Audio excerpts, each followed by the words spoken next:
Testing 1, 2, 3. Microphone check. Woo! All right. Let's see. Let's get the headphones going.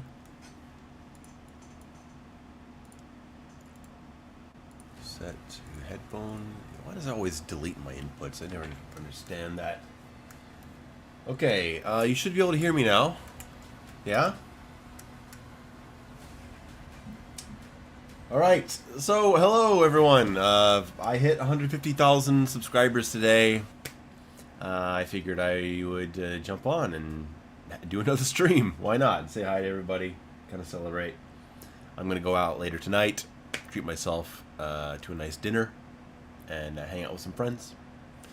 I know the number 150 doesn't necessarily mean anything, but you know, it's a nice round number, and it's taken me 4 years to get from 100K to 150K. It's been a slow climb, but we made it. We made it today. So yeah.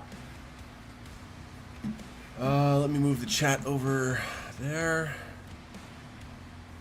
Set up replay buffer. Here we go. What's for dinner? I think I might. I don't know. I might go for just like some good chicken wings. I'm kind of in the mood for some chicken wings. I kind of treated myself to a really nice dinner a couple days ago already. I got some like octopus tacos and some shrimp tostadas. Like that's one of my favorite things. So yeah, Maynard, hey, what's up? We have Maynard in chat. Thank you so much. I appreciate you, man. I'm glad that we have been, you know, good and in contact for the past years. You're one of my favorite people. Let's see. Let me set the game to my actual main monitor. How about we do that?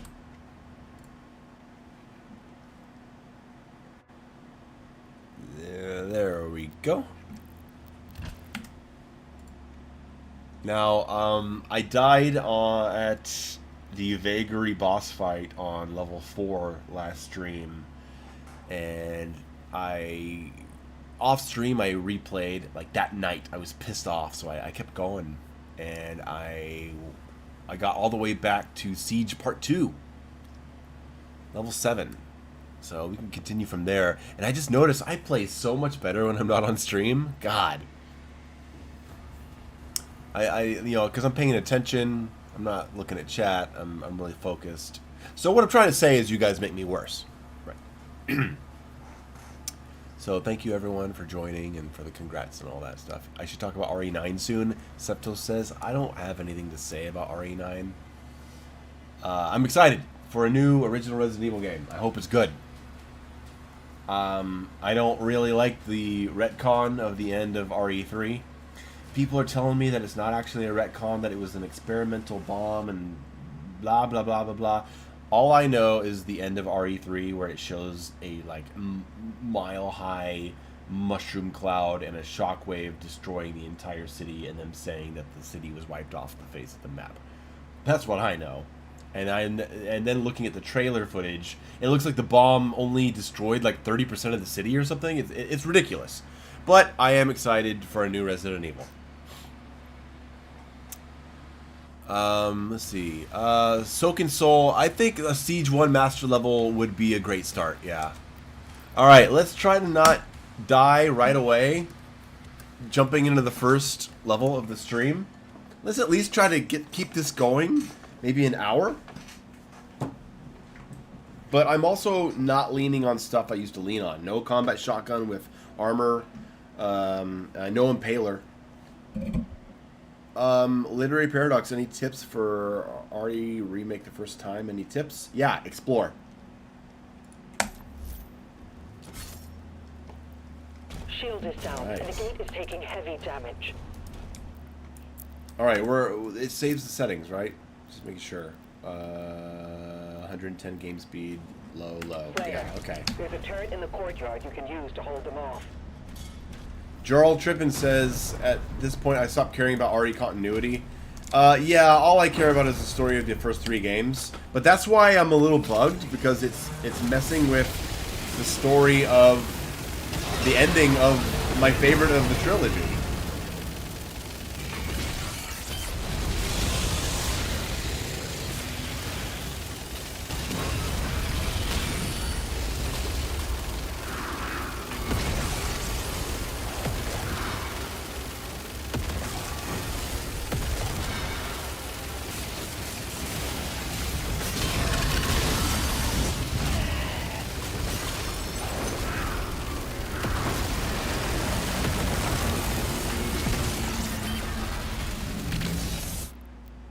Oh, I have no music on because I was recording something for a video. There you go. Sorry about that.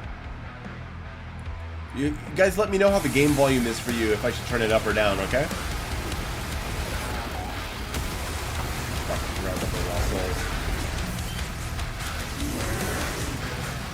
Gastro Origin with $2. Long time viewer. Wow. That's a name I recognize for sure. Hope you're doing well. Thank you for the congrats for the donation.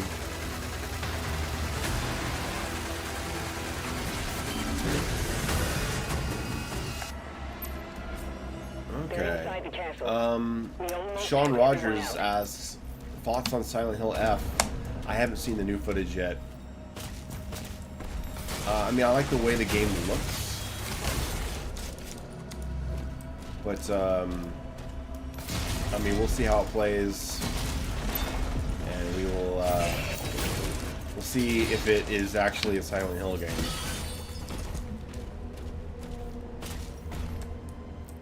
Game volume a bit lower. What does that mean? That means it is too low, or do you want it to be... Oh, lower the game. Okay, sure. Let me drop that down. About 15%. Bleeding Walls. You remember me from MK9 days, Quan Chi? Yeah. That's a blast from the past, huh?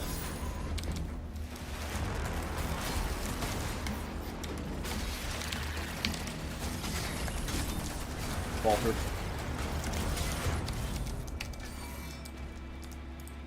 Ugh. Just got nicked there.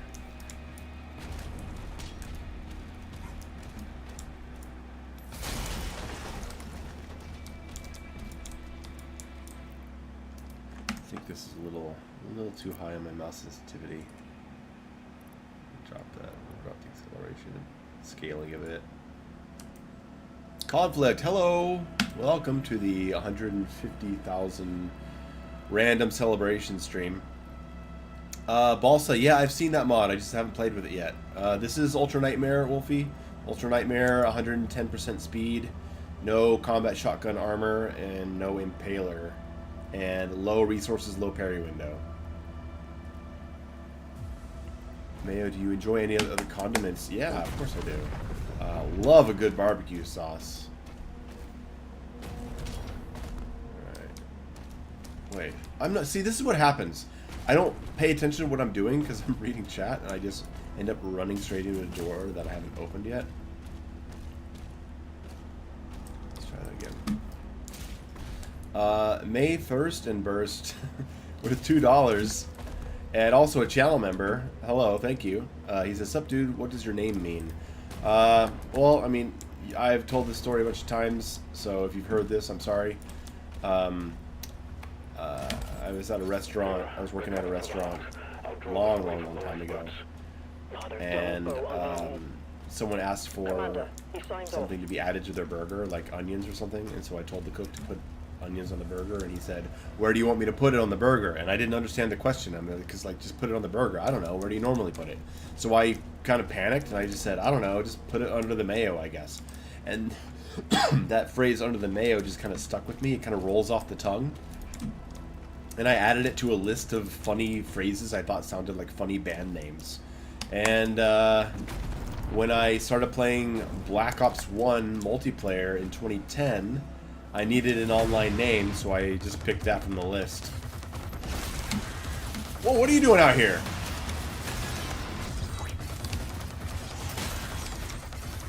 Get exploded.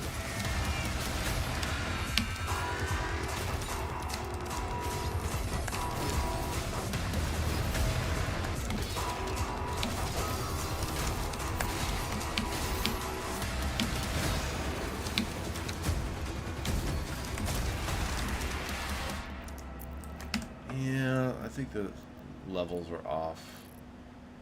Lower the music. Raise the sound effects. Oh, in fact, the shockwave from landing actually does a little bit of damage to heavies. Yeah, yeah, a little bit of damage and a falter. It's a niche faltering tactic. What's my favorite combo for Archviles in Eternal? I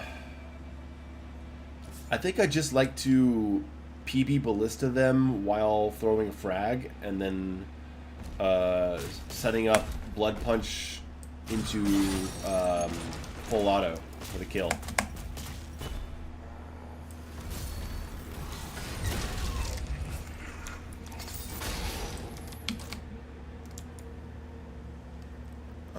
Let's see. Ando. Hey, what's up, Ando?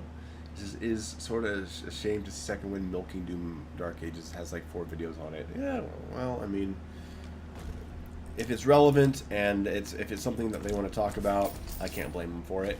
I mean, I've got like 12 or 13 videos on it already. And it's not because I'm trying to milk it, it's because I genuinely have things I want to say and I find it interesting. The moment I'm not interested in it, I'll stop talking about it. I'm not going to stop talking about it because of the views. Yeah, I thought you weren't using the flail on this playthrough. No. Did I say that in the last one? Let me check, just to make sure.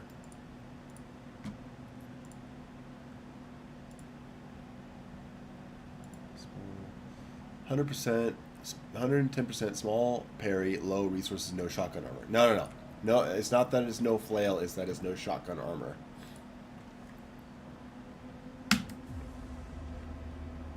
Do I play with auto sprint? Yes, I do.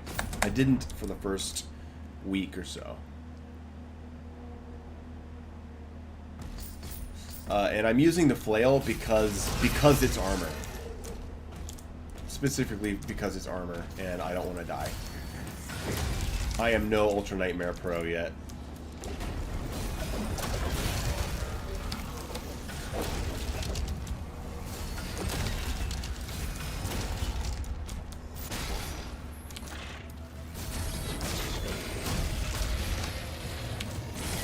Look at that. Falter on the recall.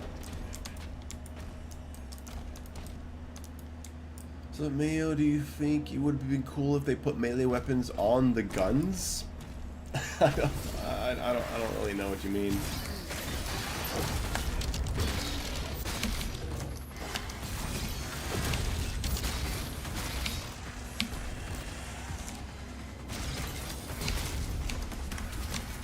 Imp, fuck off. Nope. Imp, fuck off.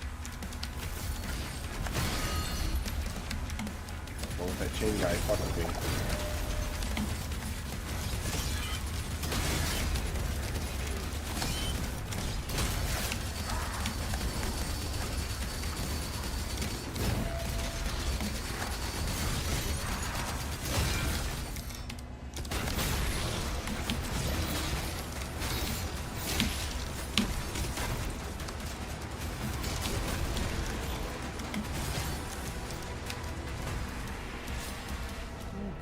Okay. I'm liking how 110% speed feels.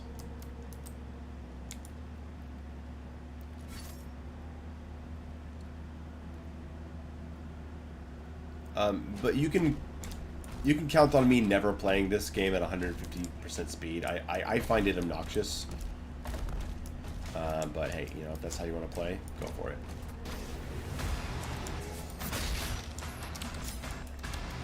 Wow, that killed the guy behind me. You see that?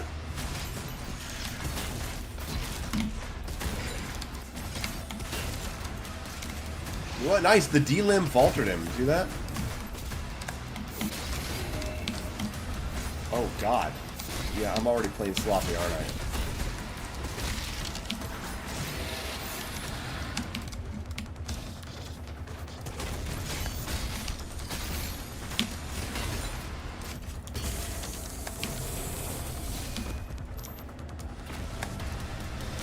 I want to use the chain shot more this playthrough.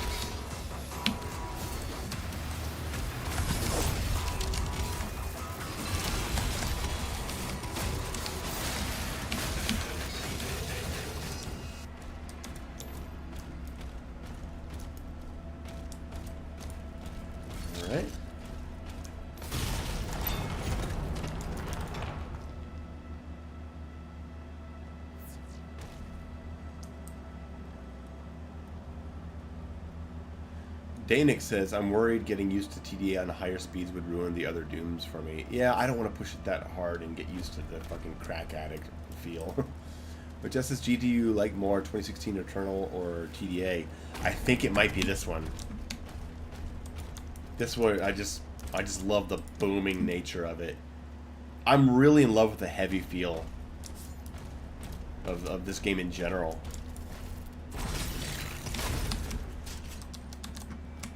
Come on, do one more. Here we go. There we go. I know I'm moving slow, guys. It's casual. Nice, got them all. What? Huh, when he goes ghost, does it actually take away the pincushion? Weird.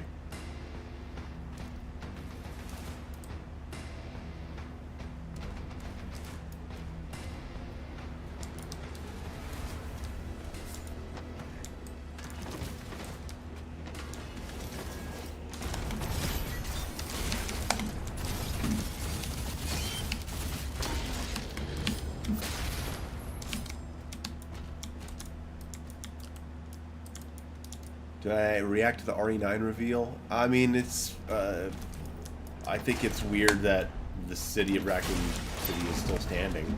I don't like that, but I'm also excited to go back there, so it's conflicting feelings. Other than that, I just hope it's good. I don't know who the Ashcrofts are, so, yeah. And my keyboard, I have a, what is it? Perix, P-E-R-I-X-X, ergonomic mechanical keyboard. It's lovely. How does the shredder feel with the ROF upgrade? It still feels puny to me. I don't really enjoy shooting this weapon. I just like the pincushion.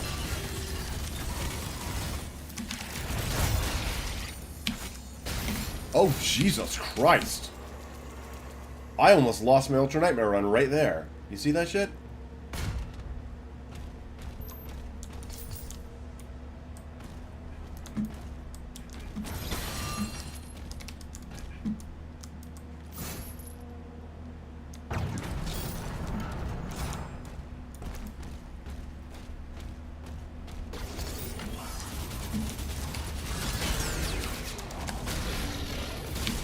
See, that's what I loved it for. That explosion. That's great. But the peep, peep, peep, peep, peep, peep, peep, I don't like it. I don't like the sound.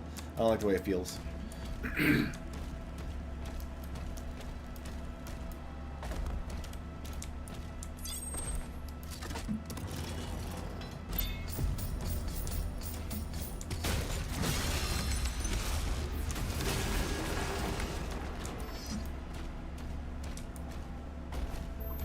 Yeah, this is why I'm using the flail, because I am playing like shit and I need armor all the time.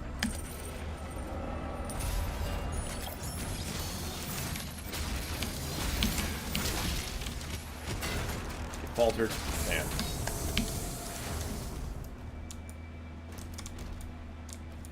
Yeah, have you used Bloodlust rockets yet? Is that the other dual upgrade?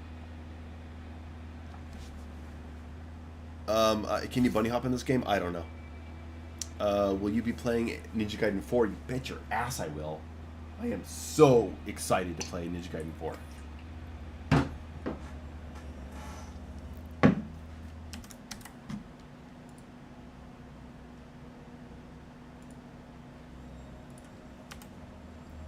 Game looks fun.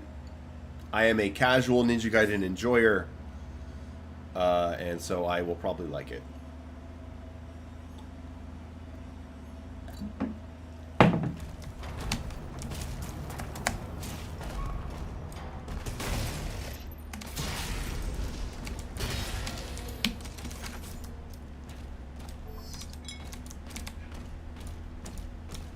Okay.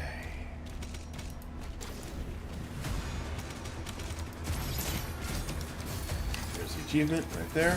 Hey, come on, get faltered. Boom, get faltered. Ah! Man, that's such a cool falter. Oh, what are you doing?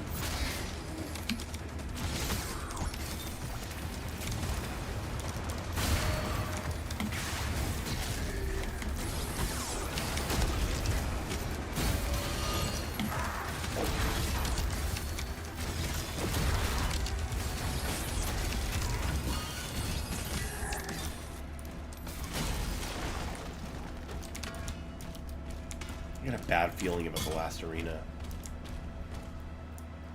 Which weapon do you max out on upgrades first? In my... Oh, man, that's a really good question. It could be the combat shotgun with the triple shot for the fire enhancement. But it could also... Oh, man, it could also be super shotgun. Probably one of those first. Hey, Sapphire. Wait. So, who was that? Sapphire just got a gift from... Hey, Simbarine. Hey. Welcome. Thanks for the 5 gifted subs. Thank you for coming by to celebrate my 150,000th stream. That's not what it is. It's a sub stream. Did I see the teaser for Bolt Gun 2? No, I think I saw like a clip on Twitter. That's about it. Alston, hey, welcome. Thank you, man. Thanks for coming by.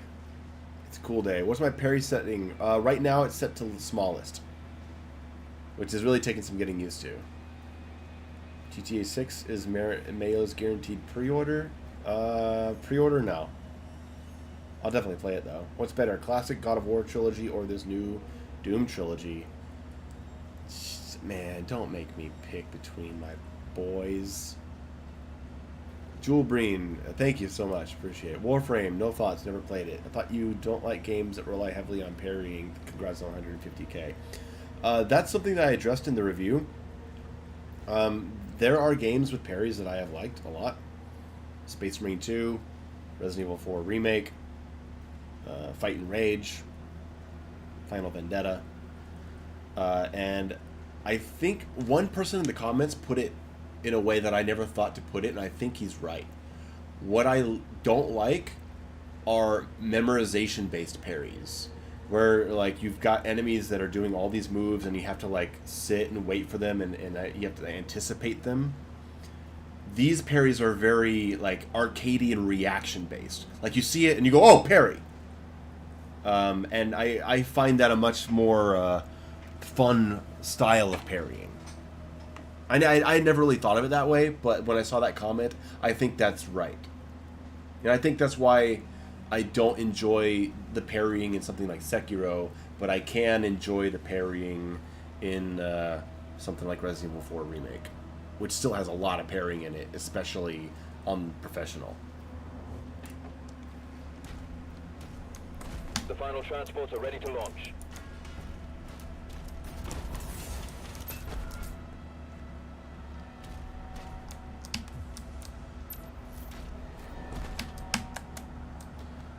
Wolfie says, roughly how many frames do you have to parry at the smallest window? I don't know. I couldn't tell you. But you definitely can't anticipate it as much. What am I drinking? Cheap whiskey and Coke Zero until I go out later. Okay, where's the fucking Nightmare Imp? Where is he? Where is he? Where is he? Oh no! Oh!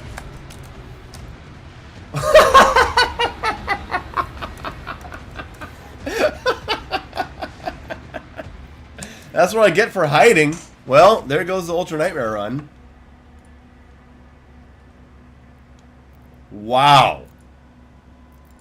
My God.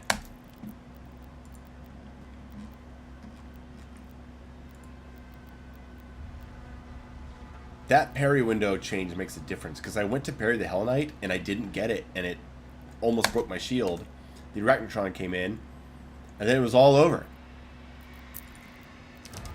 Wow. That was rough.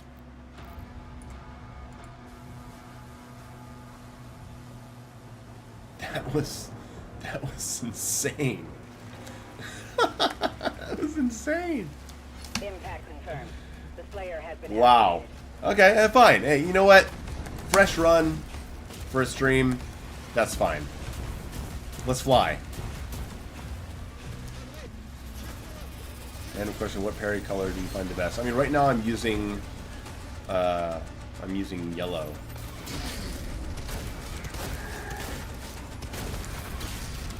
Yeah, I don't mind starting fresh run. That's okay. Favorite enemy in the new game? Ooh, what is my favorite enemy in this game?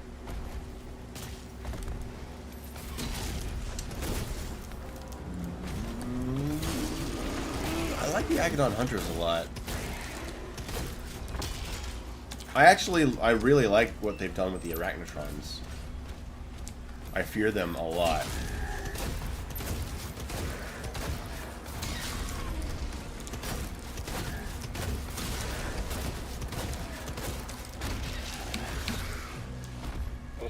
Thoughts on the Azrak boss fights? They've grown on me. I think they are fun to try to play fast. But I didn't really like them the first playthrough. Battle Knights. Oh yeah, Battle Knights are pretty good, yeah.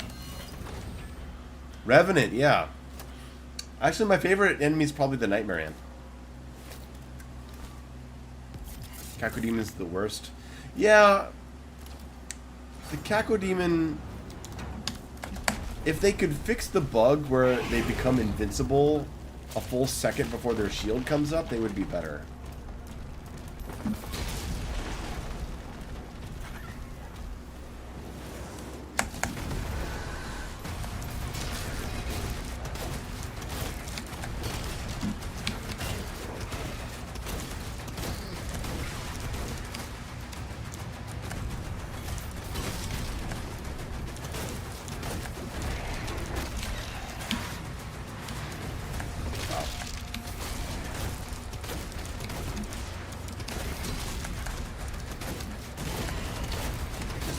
Died in such a fucking embarrassing way, too. That's okay, I'm used to it. I play like shit on stream. When I'm off stream, I lock in. I cannot do this in front of an audience.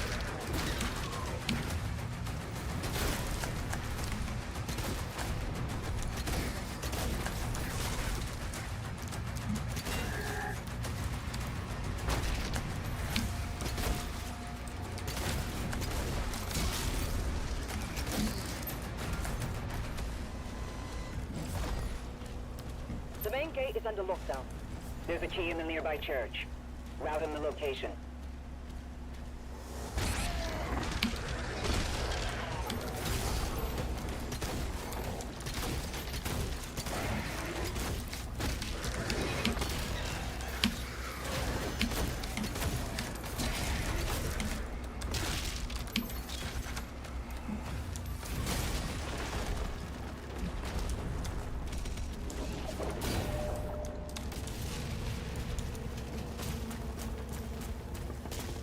What are the thoughts on the Silent Hill 1 remake announcement? I don't care, honestly. After SH2, I just don't really care. We'll see. We'll see how it goes. Love how the combat shotgun is in this game. Yeah, me too. Is my FOV at 150? No, my FOV is at 120. Don't you think Azrak is too much like a Souls boss?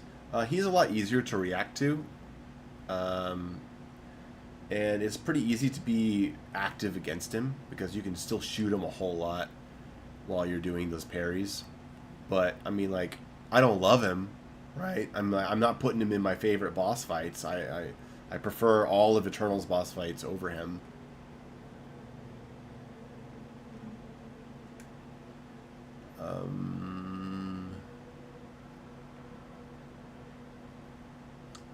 Did you play with the slow motion mod? No, not yet. But I want to. I want to check it out.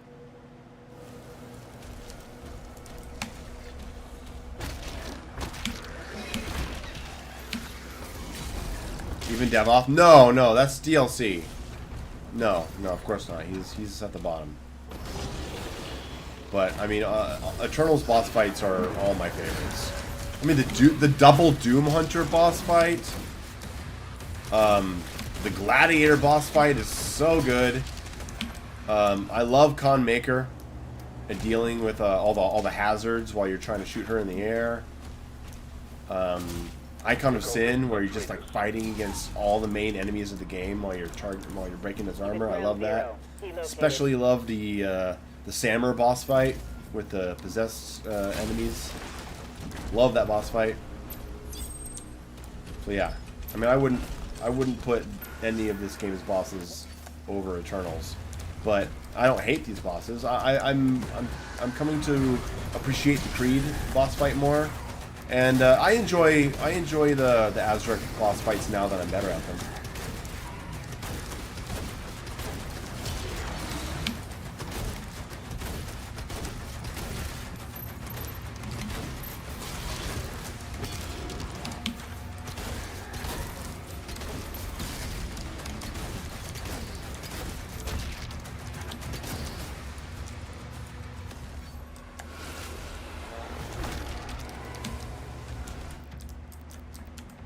What about Shredded Nerd? Did someone say something about Shredded Nerd? I didn't see it. Oh, is he here? Oh, hey! What's up? Yeah, Shredded Nerd, I hit 150k today. So I decided to come on and, you know, shoot the shit with people and shoot at shit. I'm gonna go out later tonight. Treat myself to a nice dinner.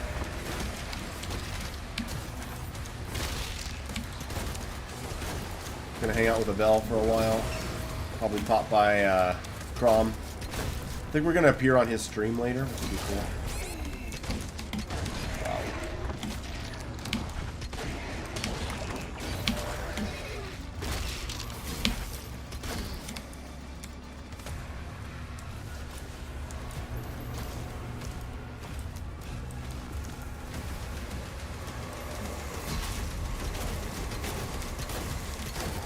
Hey, Shredded Nerd, if you want to give me a call and you want to hop on the call for the stream and talk a little bit, just give me a call on Discord, okay? What am I going to eat? I'm probably going to go for some chicken wings. I'm kind of in the mood for that. What is above the mayo? Probably lettuce. About how tanky are the TBA tacos? I mean, they're pretty tanky. Definitely.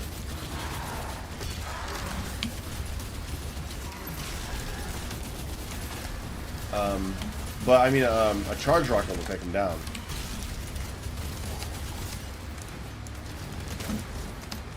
Die. There we go.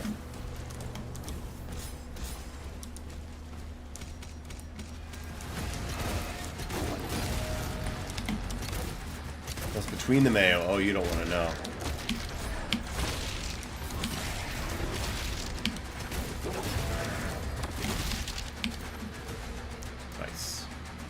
So smooth. Holding that kick falter. Who's left? You. What are you doing down here? Thoughts on Zombie Slayer? Don't know what that is. Oh yeah, from that one mission. Super cool idea. It was really awesome. What did I just do? Die.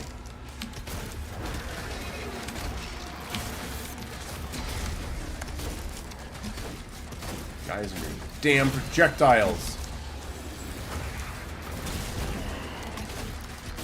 Wow! Right into it.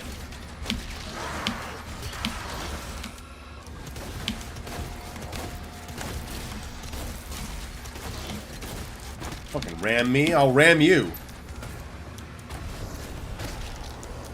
All hell gates closed.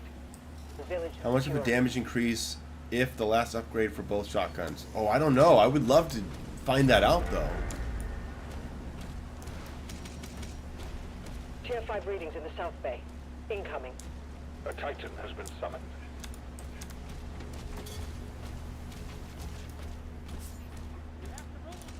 Ahmad Kawas. Hey, thank you for checking me out for the first time streaming.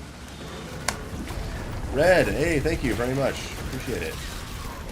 Appreciate everybody who came by to say hi on this day. It's been a slow climb. But hey, you know, I'm here. Whoa!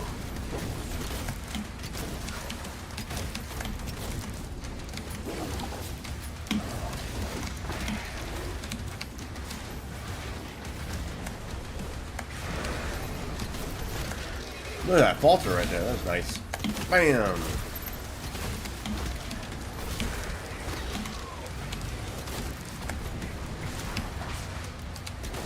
Oh!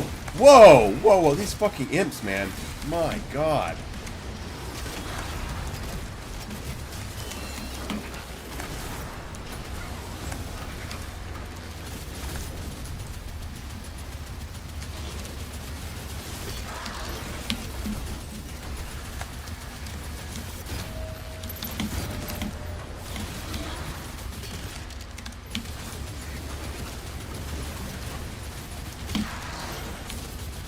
I am so not used to this parry window.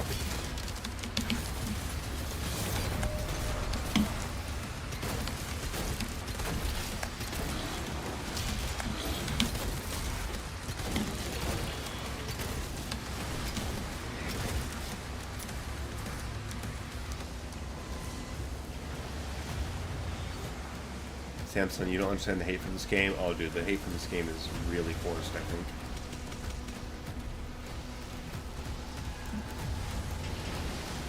We need backup! Someone get on that turret! Turret sequence, yeah! This is 110% speed, actually.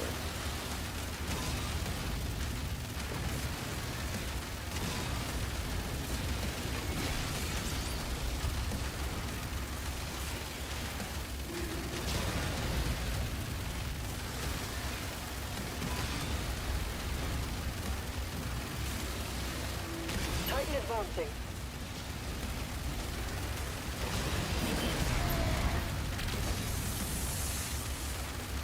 Thoughts on people saying resource management is completely missing from TDA and it being dumbed down Eternal? No, I don't. Well, I mean, there's less emphasis on ammo management, for sure, but I think there's more emphasis on armor management. I'm more desperate for health and armor in this game than I ever was in Doom Eternal. That counts as resource management. Enemy targets have been neutralized. You can also lower the slider to impact your ammo resources. But it's not a game built on ammo management. It's not Doom Eternal. It's not Doom Eternal 2. It's not a lesser version of Doom Eternal. It's a different game built on a similar philosophy, but taken to different conclusions. People need to get out of their Doom Eternal bubble, really.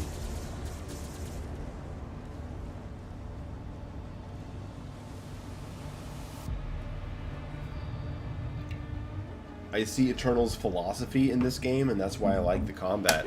I don't need the exact design, though. Hey, from He Needs Some Milk, $10. Thank you very much. He says, happy 150k, Mayo. You ever use the shredder pincushion on Kakos? I personally love it. You should try if you have it. If I can even make it to a Kako demon, then I'll try it, sure.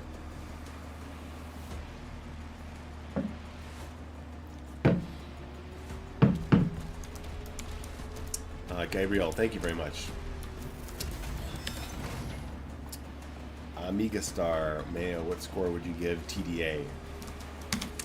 It is a solid 8 out of 10 for me.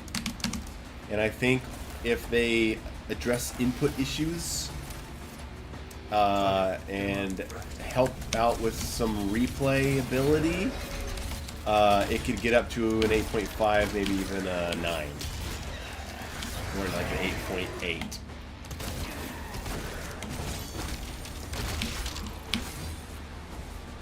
Sliders are playing with the game speed. Low resources and low parry slider. Reroute all units to the energy relay.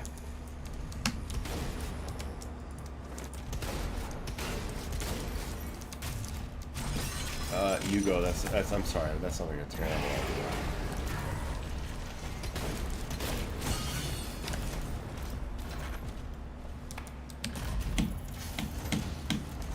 Isa Boneman, hey, thank you. Thank you very much. Thanks for hanging around. Appreciate all of you. What am I doing?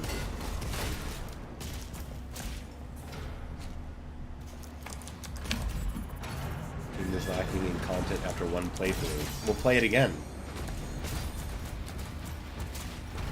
I mean, when I finished Doom 2016 and I finished Doom Eternal, I replayed the campaign over and over because I wanted to master the combat. I'm doing the same thing here.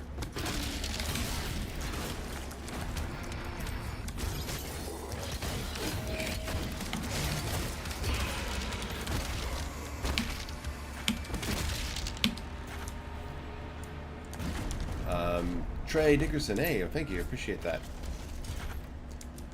How long do you guys think until the first content drop? I give it to probably QuakeCon. I think QuakeCon is going to be full of surprises. The first QuakeCon post-launch? Absolutely.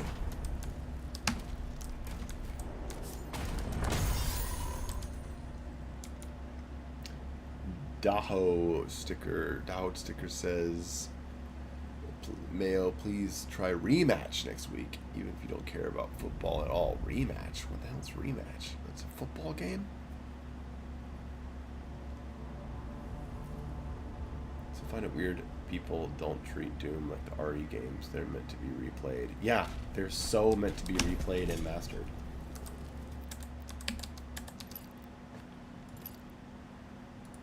Alright, wait, what? I am sticking with my rules. No impaler and no armor upgrades from the shotgun. Has the key. Mark it on the player's map.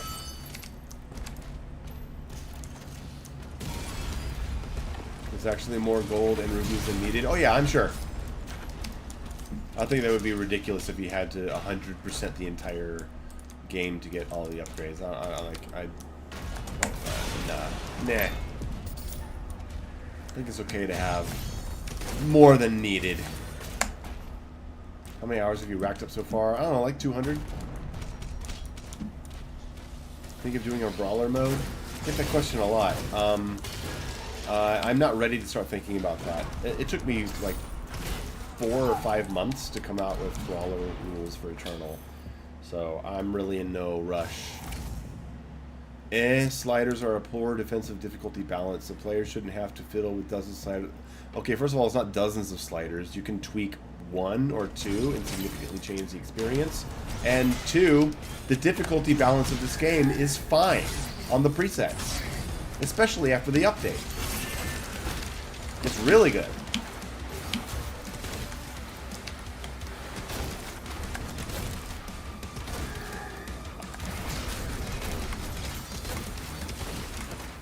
There's no need to, quote-unquote, use sliders as a defense of the game's difficulty, because the game's preset difficulty is pretty good.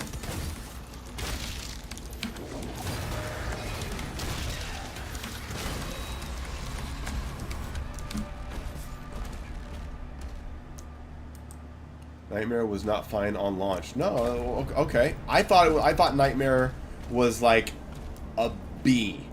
And now Nightmare's like an A. I mean, if you're just going to draw a line between, like, fine and not fine, okay. Fine. I died plenty on Nightmare my first time I played. I died dozens of times on Nightmare my first time. And I'm still dying a lot now that they updated it. So get over it.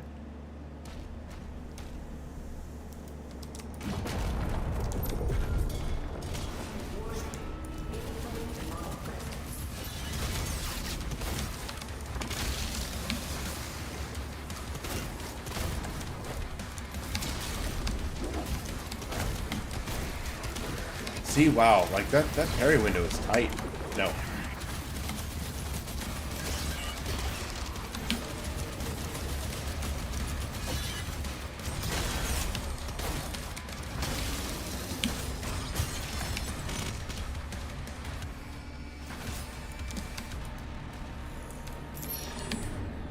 Want to make a TDA podcast? No, I doubt it.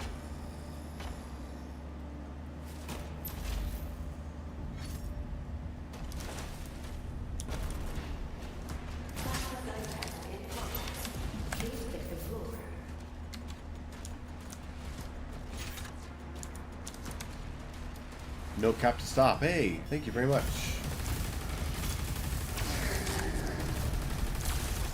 Yeah, what's easy? Does that mean you barely died? I think a lot of people are dying, even on the base Nightmare. I mean, I know I did. Could it have been harder? Sure. Now it is. It took them like 2 weeks, and they already updated the difficulty. So play it again. And if you want it to be even harder, customize it. It's a feature of the game. It's an awesome feature of the game. don't just cross your arms and be stubborn about it. Embrace the system that there is and have a good time. 1, 2, 3.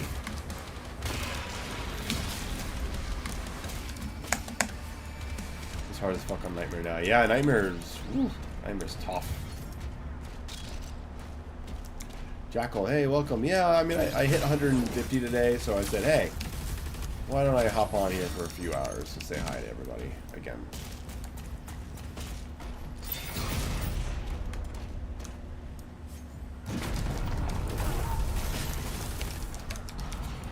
Yeah, the new skill checks are solid, for sure.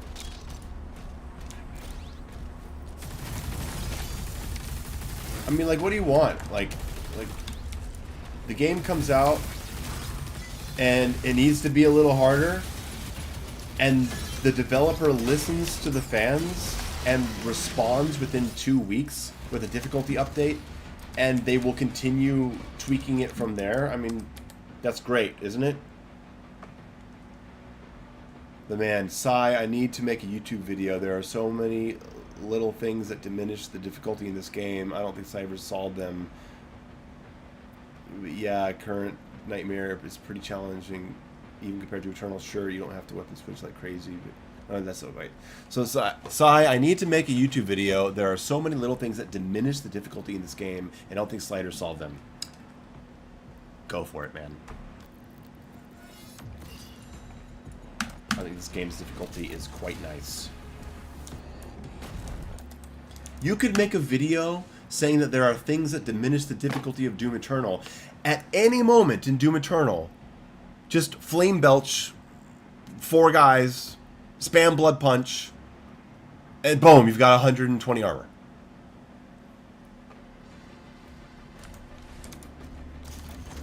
You could ice bomb at any time and freeze the enemies in front of you. Diminishes the difficulty. Fantikims, I'm just not ready to experiment with that yet. Cyber Elf, hey, thanks. Thank you, appreciate it. This game is so much harder to keep your health up. Pickups mean so much more in this game compared to Eternal.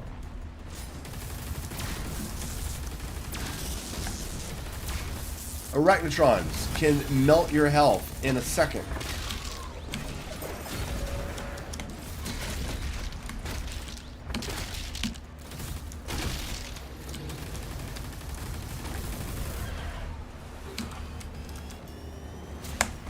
Thank you, Lambie. Appreciate it. You think the ages are dark? I think they are. Or at least, that's what I hear.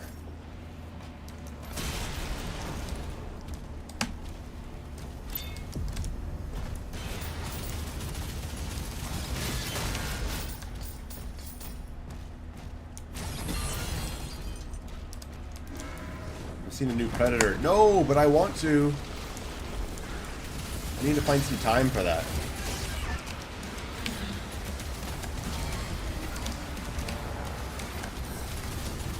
Ooh. There he is, huh? Woo!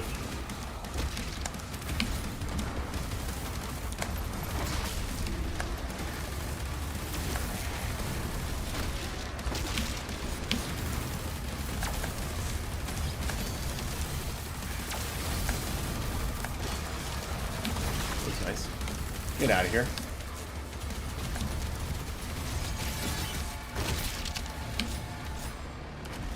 Hey, that went smoother than usual.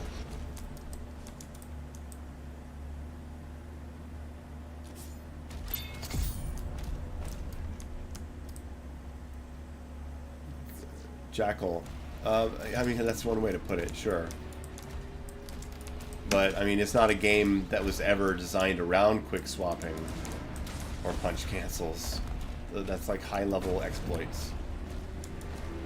Yeah, I'm not Simon. They did adjust the music mixing. It's a lot better. There's a teleporter nearby. Mark it for us.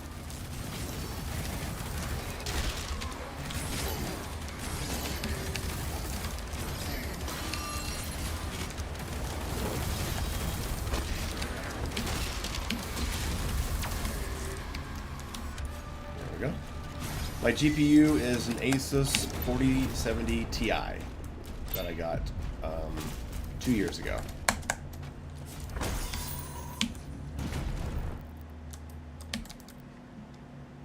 Missing the arch file? Yeah, I am.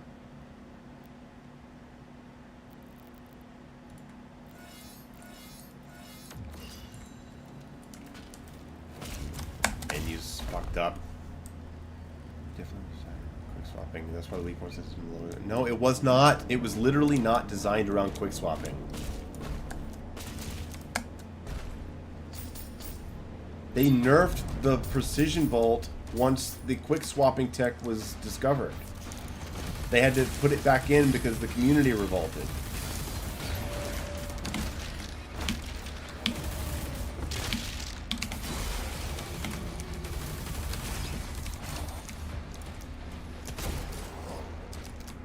No one was quick swapping the first time they played Doom Eternal in 2020. No one.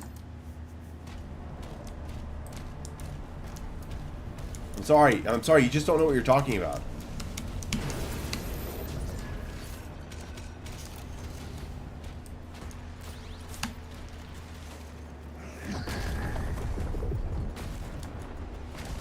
Doom 3 is still the best one. Oh, that's cool. I mean, I respect that. Doom 3 doesn't really do it for me. I liked it a lot when it came out, but I find it hard to play now. But I get it. It's its own thing.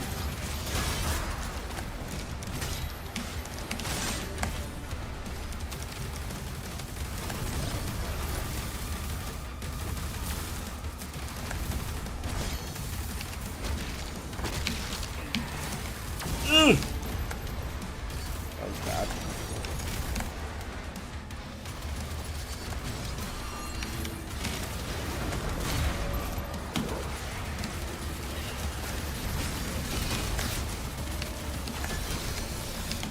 Got him.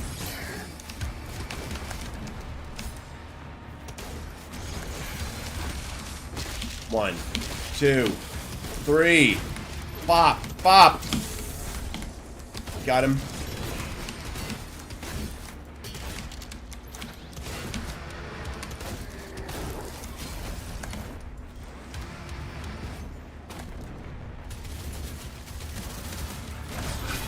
Oh, you.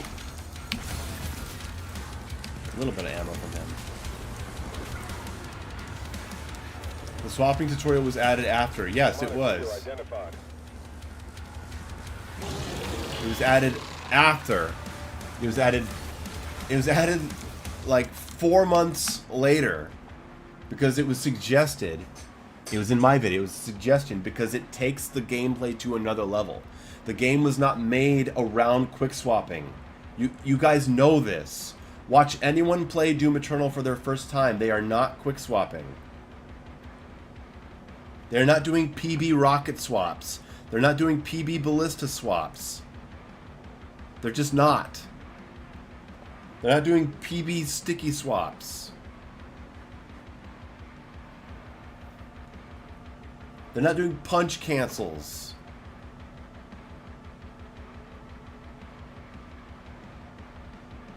Doom Eternal was, you used your weapons generally. That's how they designed the game. They designed it for weapons to generally be used in their moments, in their situations that benefited you, and to use them when you were trying to save ammo. Quick swapping was not the mechanic the game was built around. It wasn't sold on that. You don't have to play it that way. Most people, the incredibly vast majority of people for the first months of Doom Eternal did not use quick swapping tech.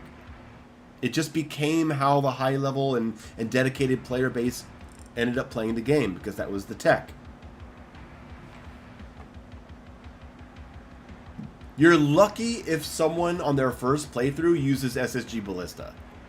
You're lucky if they even do that.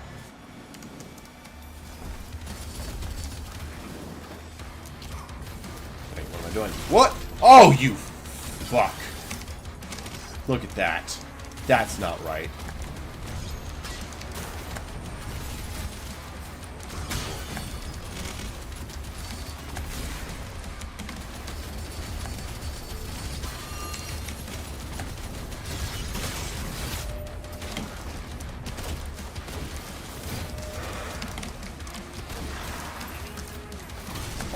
God.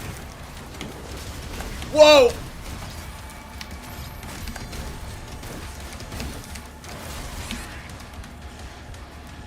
Shit. No.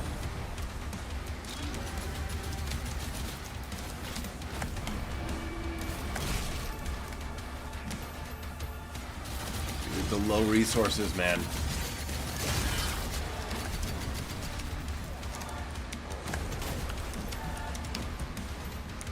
If I get hit once, I'm dead.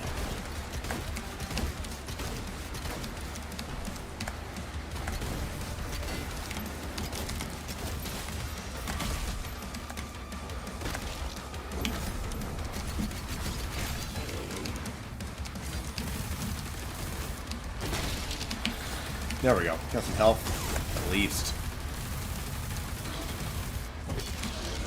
There we go.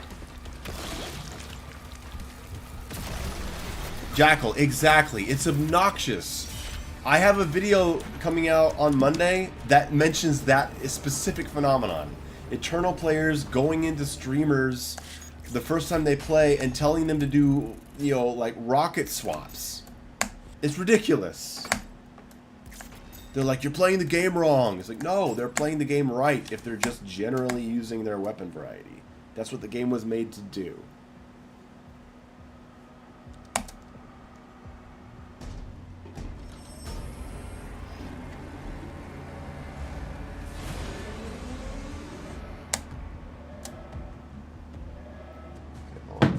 Drink real quick.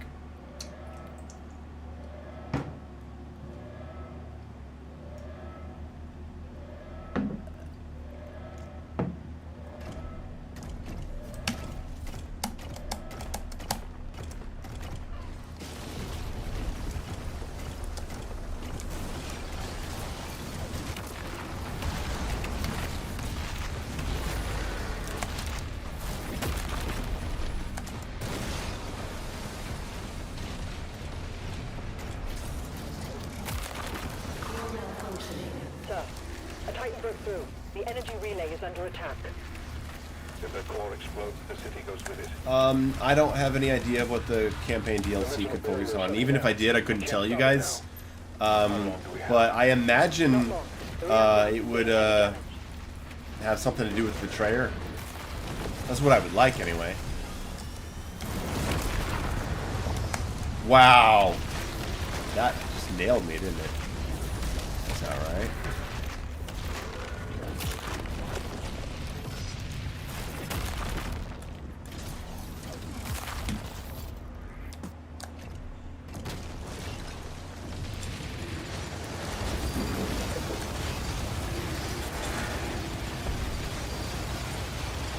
Yeah, they're going to have to make a decision on whether mech sections and dragon sections are in the DLC or not. I mean, personally, I'd like to not see them. I think I've had enough. I'm sure there's people out there who like them. Sire, player is approaching the Difficulty. core. This is Ultra Nightmare at 110% speed. We need to pull Small everyone back. parry window and small resources. He's trying to save the city. Slayer, there's a strip mine nearby. I'll mark it for you. Something disappeared from radar.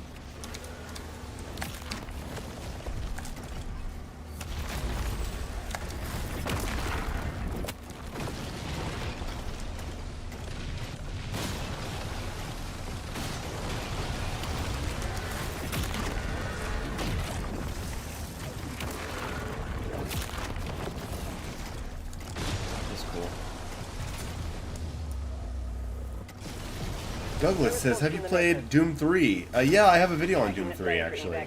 I did it for April Fool's Day in 2021. So it's not entirely serious. But I liked Doom 3 when it came out. I actually built my first PC for Doom 3. But I only played it twice, and then I just kind of moved on. I liked Half-Life 2 a lot more, and then I got heavily into Fear.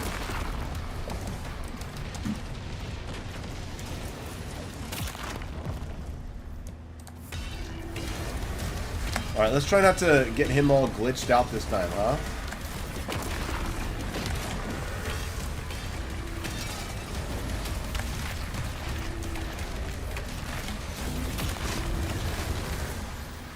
No!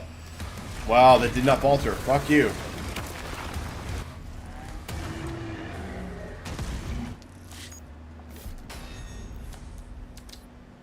Okay, Sentinel Barracks. Alright, we're moving along at a brisk pace.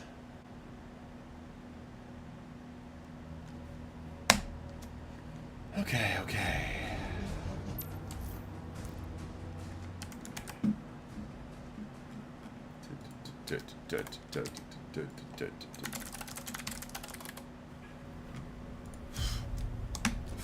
Am I gonna play Shinobi 4?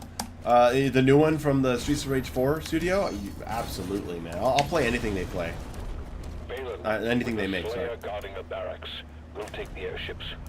Jackal, yeah, I have several videos on Sulaco. I actually covered their updates a bit. Ooh, hold on.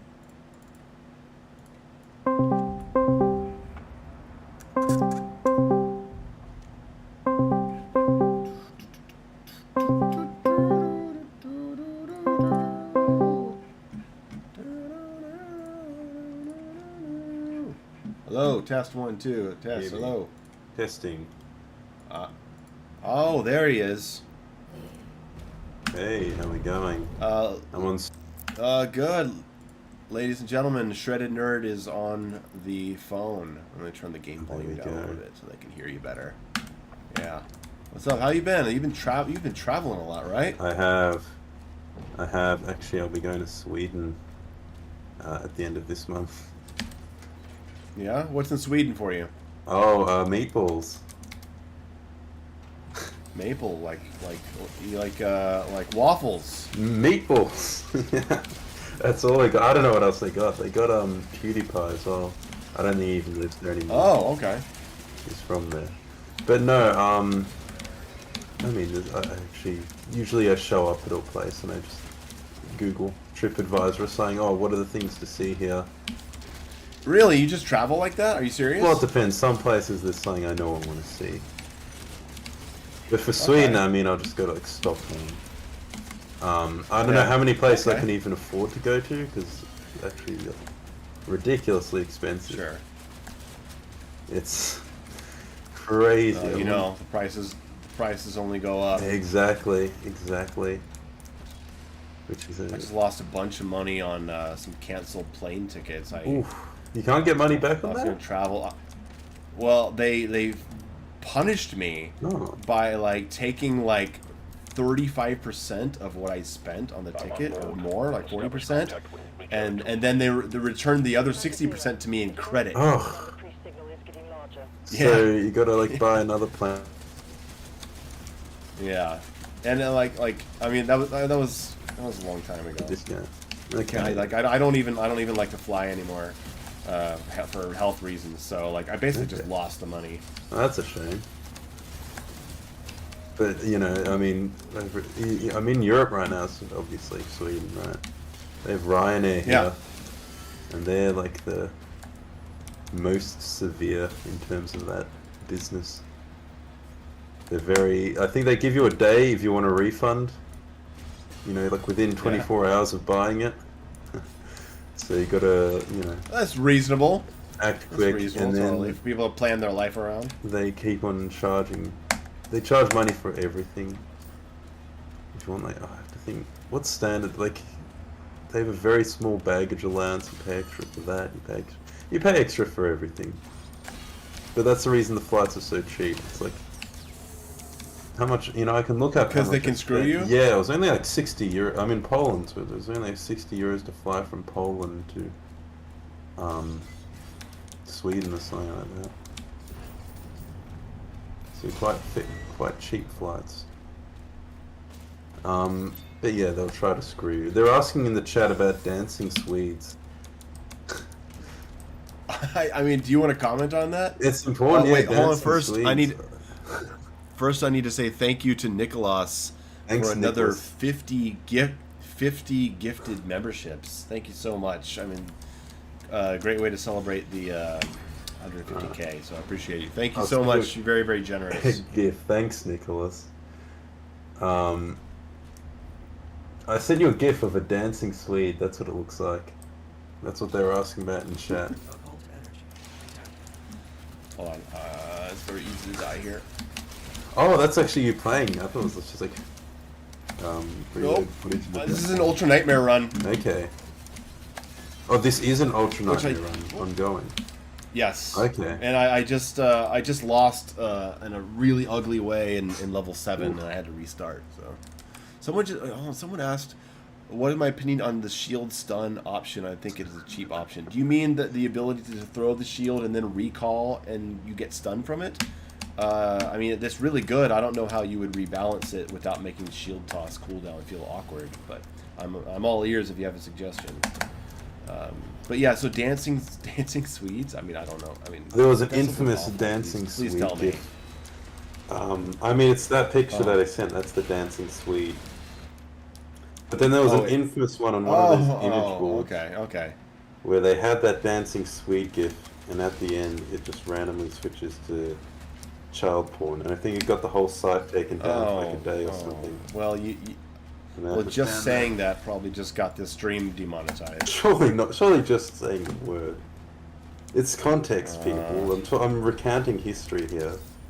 In case any YouTube, well, it's probably AI they use to censor anyway. It's a bot. Yeah. So we'll see what We'll happens. see. I might have to go in I mean- and clip it. Yeah, probably. Let's- But yeah. Usually it's like if you swear. I found that if you swear in the first like 7 seconds. Now, it used to be like yeah, really, I always try to leave that language out. Yeah, I don't think about it when I'm writing scripts, and so it's like in later if I throw it in. I just need to make sure it's. Oh, really? Like you? So you just start cursing right away when you're writing scripts? I You're know. like, this is fucking shit. You should. Yeah, I mean sometimes you need to be honest to yourself. Yeah, saying's fucking shit. It's fucking shit. Oh. But yeah, I've got a number of videos planned. You wanna tease what some of them Sure, are? sure. My next one on my main channel will be about why nothing ever happened. Why nothing it's, ever it's happened? It's a Chuddick dialogue. So she's like, you know the Chud character, right? He's the guy who says no, nothing if ever I'm hip. happens.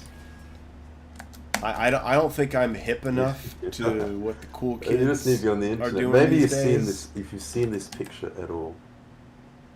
I have never seen that. picture Never before. No, seen that Never. I've meme never. face. I think we hang in different circles, my I friend. mean, that's just okay. I feel like being on the internet long enough, you'd see that. You know what, like rage quit. I don't know. I like the You first like one you Troll sent me, the Face? dancing Swede. Yeah, It's I like know the that. fun one. day I know that. version of Troll Face. Imagine that. Okay. That's a Nothing ever happens. I Yeah. don't even know what that means. It means nothing happens. TM. No, I don't think you should be able to bind every weapon to every key, because that's 12 different keys just for weapons, and that's kind of ridiculous. However many that is, but I think a quick swap to a specific class option should be possible. Anyway. Right. But yeah, so I know I've never seen that before. But what do you mean true. nothing ever happens? It means 'Cause nothing. Many things do happen. No, nothing happens. You know, you hear about something happening overseas, there's some war or something, but you wake up in the morning, and how does your day change? It's the same. Right? Nothing Okay, happens. well, what if you get hit by a car? Well, I mean, if you get hit does that by happen? a car, if you go to hospital and you get well soon, that's one of the possibilities.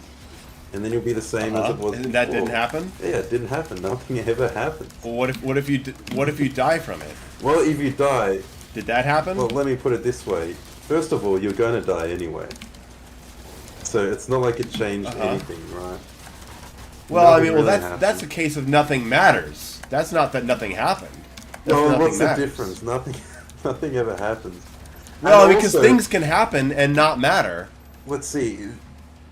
with all chances, the car was gonna hit you anyway, right? Because the chemicals in your brain were telling you to walk on the road at that time, right? So it's predetermined. It's like you can control the movement of chemicals. Yes. Second of all, yes, I know the free will is an illusion. the past it doesn't disappear, right? So it still exists when you go into the future. So that means every point in time it always exists. Little too complex. A little too complex for a Whiskey Doom stream. I'm sorry, my friend. Well, that's the point of the video. It's satire. Okay. Like, well, I mean, dude, I like your a stuff, joke on right? like a we platonic dialogue. That's the joke. The joke is that sounds like a platonic dialogue, and it's nonsense. Well, you know, with your vocal delivery, like you can pretty much sell anything. So thank you. You've You're got so that kind. on your side. Well, I got a question about Doom. Go for it. Do you think they should add microtransactions to Doom? Like you can level up quicker if you buy like $2. No, absolutely not. No, why not? God, no. Fuck, Think of the money they'd make. No, they will. Yeah, I know, but that's not. That's not. Think of how the much thing I care about. better the graphics would be in the next Doom game if they had that. If they had all that extra revenue coming. If you could pay $4.99 and get 1.2x on every gold. Yeah, or if pickup. you could get what are they called? The life points that bring you back from the dead. Yeah, the life sigils. Oh, if you could buy life sigils. Yeah. Great Now idea. you're talking. Exactly. See, you see what I mean? Like Mortal Kombat with the easy fatalities, where you can buy fatalities and just do them with one button instead of inputting 4 buttons together. Yeah, Exactly. I think that's a great idea. Like, I love the state of Mortal See, Kombat. you're starting to see the vision. Jesus Christ, man. You know, like if they sell skins for the Doomslayer, I'm cool with that. Whatever. I'll give them some money for a skin. But I mean, beyond cosmetic stuff or goofy things like that, or maybe like if they add like a crazy game mode in a year and it's got to be something you have to pay for, I'm not gonna riot over it. I think it should be included. But like beyond stuff like that, man, no, God, no, please never put that in. I mean, I don't really want that in any game. It's not just Doom, right? Like I don't want to have to pay $4.99 for the enhanced shotgun in the next Resident Evil. It's any game. I don't want that crap. I think people are just more tolerant of slop nowadays.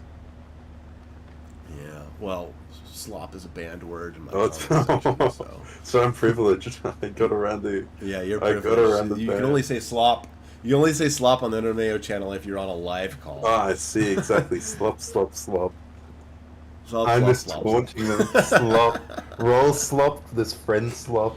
Roll slop. There's the stream slop. Gun slop. Yeah. Gun slop. No, right? What's it called? Glory slop. Glory kill slop. Glory slop. Yeah. That's great. that's the How about graphic slop? Graphic slop, That's all exactly. games. No, not like Yeah. Right. Oh. Maybe there's like a 40 Canteen says, Mayo, do you listen to Tool? Yes, I do listen to Tool. I've seen them live once. I saw them live like. last year Yeah? in Birmingham. I almost died going into Birmingham, but to see it. But they were good. Yeah, they play great. They're very anal about filming. Good. I'm so fucking tired of people holding up their phones for the entire show. It completely ruins the show for me. When I saw them, they allowed no phones, and it was just glorious. It took me back to the 90s. Maybe. I mean, I don't remember the 90s. Well, you know, now you get a taste. People actually watch and listen to the band instead of holding up their phones the entire time. True. But I do go back and watch the videos they take once it's... Yeah, I mean, I get it. It's a, it's a give and take. But I saw Linkin Park fairly recently on their From Zero tour, and I was in like the, like the bleachers area. Oh yeah. And yeah, I was having a good time. And then I would look down at the floor area, and there's thousands of people down there on the floor area surrounding the stage, which is like extending out into the crowd, and they're like walking across the stage and like getting up close to the crowd, and I'm looking at them, and it's just an ocean of people holding up their cell phones and recording the entire thing. Yeah. And like I saw, who I saw? I saw Saint Vincent. I don't know if any of you guys know Saint Vincent. I know of her. But she had this moment where she actually got down into the crowd and got up on someone's shoulders, and no one noticed because they're all on their phones. Exactly, like she actually stood up. Okay. She actually stood on the guy's shoulders, stood there, straight up, balanced, singing this epic part of the song, and it was this moment that was so amazing, and it was ruined because everyone around me would just have their phones up in the air, and they weren't connecting with her, man. And like I don't know, man. So when I go see a band and they're like no phones, I say I'll go. I don't even care if I like the band. So. Geez. Yeah, I get it. People want to be able to record and share the memories. I get it, but man, I would really like to be able to enjoy more concerts. Honestly, That's fair. I get okay. it. Okay, hold on. This fight, they updated this fight. I actually have not. I've not played the Dark Ages yet. Well, a major difficulty change was that there's these fights like one I'm in now where there's like this guy that's invincible in the middle. And then you have to kill a bunch of enemies around him to make him damageable. Right. And before, that's all it was. Like, you killed everyone, and then you had to focus him down. And it kind of made this... It was kind of uninteresting, because, I mean, at that point, you're just... Wow. Oh, my God. At that point, you're just focusing on one guy and not doing anything else. I'm gonna die. And now they've added respawning pressure units. Okay. Every once in a while, a couple Hell Knights will come in, or something like that, so that there's actually more to think about while you're trying to take down the leader, and it makes the entire fight so much more dynamic. It was definitely a good change. I mean, it's hard. Like I just got thrown off the map. Oh! Whoa! I did not see them coming. Okay, my God, and I'm also on low resources. So my health pickups give me like 5 HP. Famine mode. Let's see. Yeah. Oh God. Oh, they just broke my shield. They stole it from Halo. That was the famine skull. Dang. I got no fucking ammo, dude. I see you're in a God. pinch. Yeah, I'm in a fucking pinch. I actually need those pressure units. What do you need to do to kill the Mancubus? I just need to kill him. I just need to take his life down. But the thing is, I've panicked so much that I used up all my ammo on staying alive. I need to punch somebody to get a little more ammo. Okay, perfect. Got 3 fodder enemies. Okay, they give me a little life, a little ammo. Okay. So like right now, okay. There we go. Throw. Boom. Whoa. Okay, out of shredder ammo. Yeah, I'm playing on low resources, so my ammo runs out a lot more frequently. Okay. Oh, plasma. I forgot I have plasma. Makes it interesting. Come on. Oh, here come the pressure units. Come on, just die. Just fucking die. Okay, he's dead. Oh, fucking shit. Like, this is what I like about this update. I already have 200 hours in this game, man. And I know how to play. I mean, I'm a panicky player, but I've beaten it on Ultra Nightmare and Pandemonium mode. But the fact that they're able to maintain the high difficulty in a way to where here and there are these high stress skill check moments that get me on my toes. Mm-hmm. That's excellent for replay value. I see. I didn't want to interrupt you real during quick. that time. It's been quite I intense. appreciate it. I almost died. Anyway, this is where things start to get intense. Oh, real quick before you do, did you know ads are playing occasionally on this live stream? Yes, my channel is monetized, so you will occasionally see ads. Mayo want to ask, is the color of the projectiles customizable in game? Yes, I have customized. I can show you my parry color right here. My parry color is red 1.0, green 0.7, and blue 0, and that's how I get this kind of nice kind of creamy yellow color. And then, yeah, okay. Anyway, you were saying, nerd. Go ahead. well, I haven't played the Dark Ages yet. Do you think it's worth copying it? Worth what? Do you think it's worth copying it? Should I cop it? Oh, I mean, if copying it means you're gonna Buy get it, yeah. sure. Oh, Yeah, especially now it's in a better place difficulty wise than it was on launch. okay. And they're going to be adding more stuff. It's got some input issues that I think make things a little frustrating once you kind of know what you're doing. But I mean, the game's being worked on in several ways over the next couple months leading up to QuakeCon. But cool. yeah, it's definitely if you're looking for, if you want it to be challenging, if you feel like you're someone who can handle the highest difficulty, and you want to kind of get your ass kicked and feel punished, the game is in a better place than it was a couple weeks ago. Okay. Well, I did enjoy Doom Eternal, but I heard Yeah. they went woke with this one. Oh yeah, I mean it is woke. It's right? woke? So, Oh, okay. I'm not sure I can. so I mean, I I might have to pass. The Act Man told me it was shit. It was pure trash. Yeah, that was his I words to me. responded- He was like, it's woke trash. Exactly with that, delivery as well. At least that's what I remember. Maybe I'm misremembering things. Well, I Maybe mean, it was someone else. I don't. Maybe.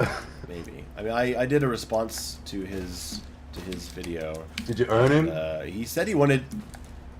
I mean, I don't know if I I owned think him. you owned him. I think you wrecked him. I'm not gonna put it that way. I'm not gonna. You put it that way. debunked him.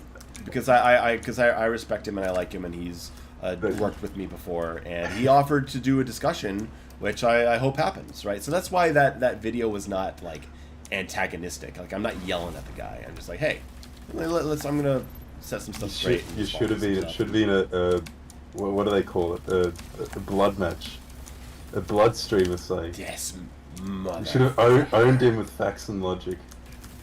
Just like I should have responded to him the way that most people respond to me when they just open their video with like, this motherfucking idiot. I'm like, okay, bye. That's why you're one of the only people that I've actually like reached out to, because you had a response video to my Halo put it more video than and 5 seconds you weren't like yeah. you weren't a total dick. And I was like, okay, yeah, Hey, okay, I see where you're coming from. Mayo. Yeah, let's talk. Completely stupid ass bitch. What a stupid Yeah, exactly. motherfucker. Like, Are you Yeah, so fucking dumb? You do not speaking in understand your ultra 2005 webcam microphone. Are you so fucking stupid? Under the Mayo Sound of your refrigerator should be banned rising. from YouTube for being so fucking retarded. Do not say that shit about Ultra Kill, okay?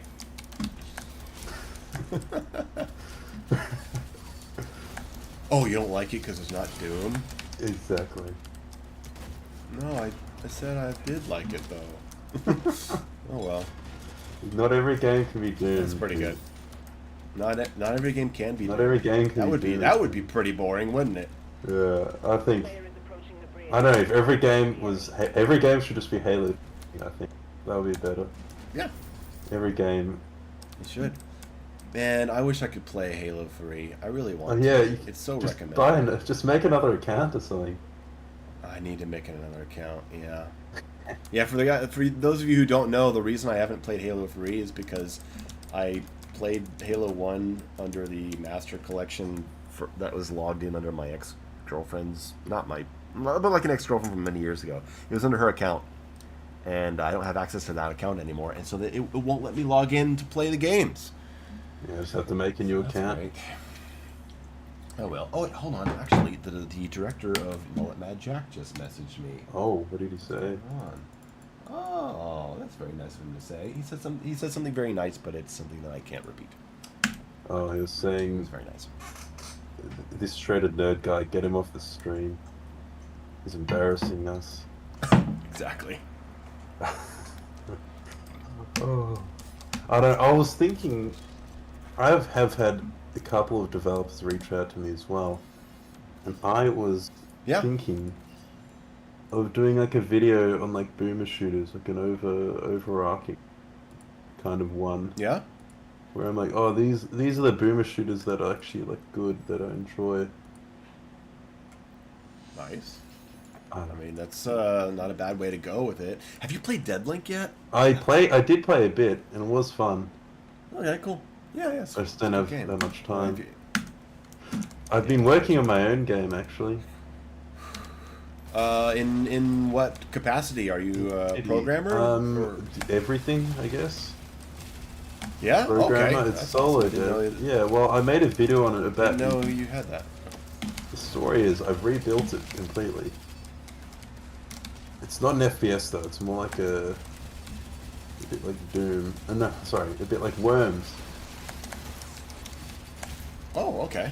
That's interesting. Like a 2D deathmatch destruction kind of thing. You can destroy all the environments and stuff. Came into a boss fight with no fucking. You ammo. said we hate Not shredded a great nerd. idea. Alright, love, he corrected it. Thank you, Mr. Man. Real recognize real. And Mr. Man of real, whatever. Okay, here comes the Mancubi. They added Mancubi to this boss fight.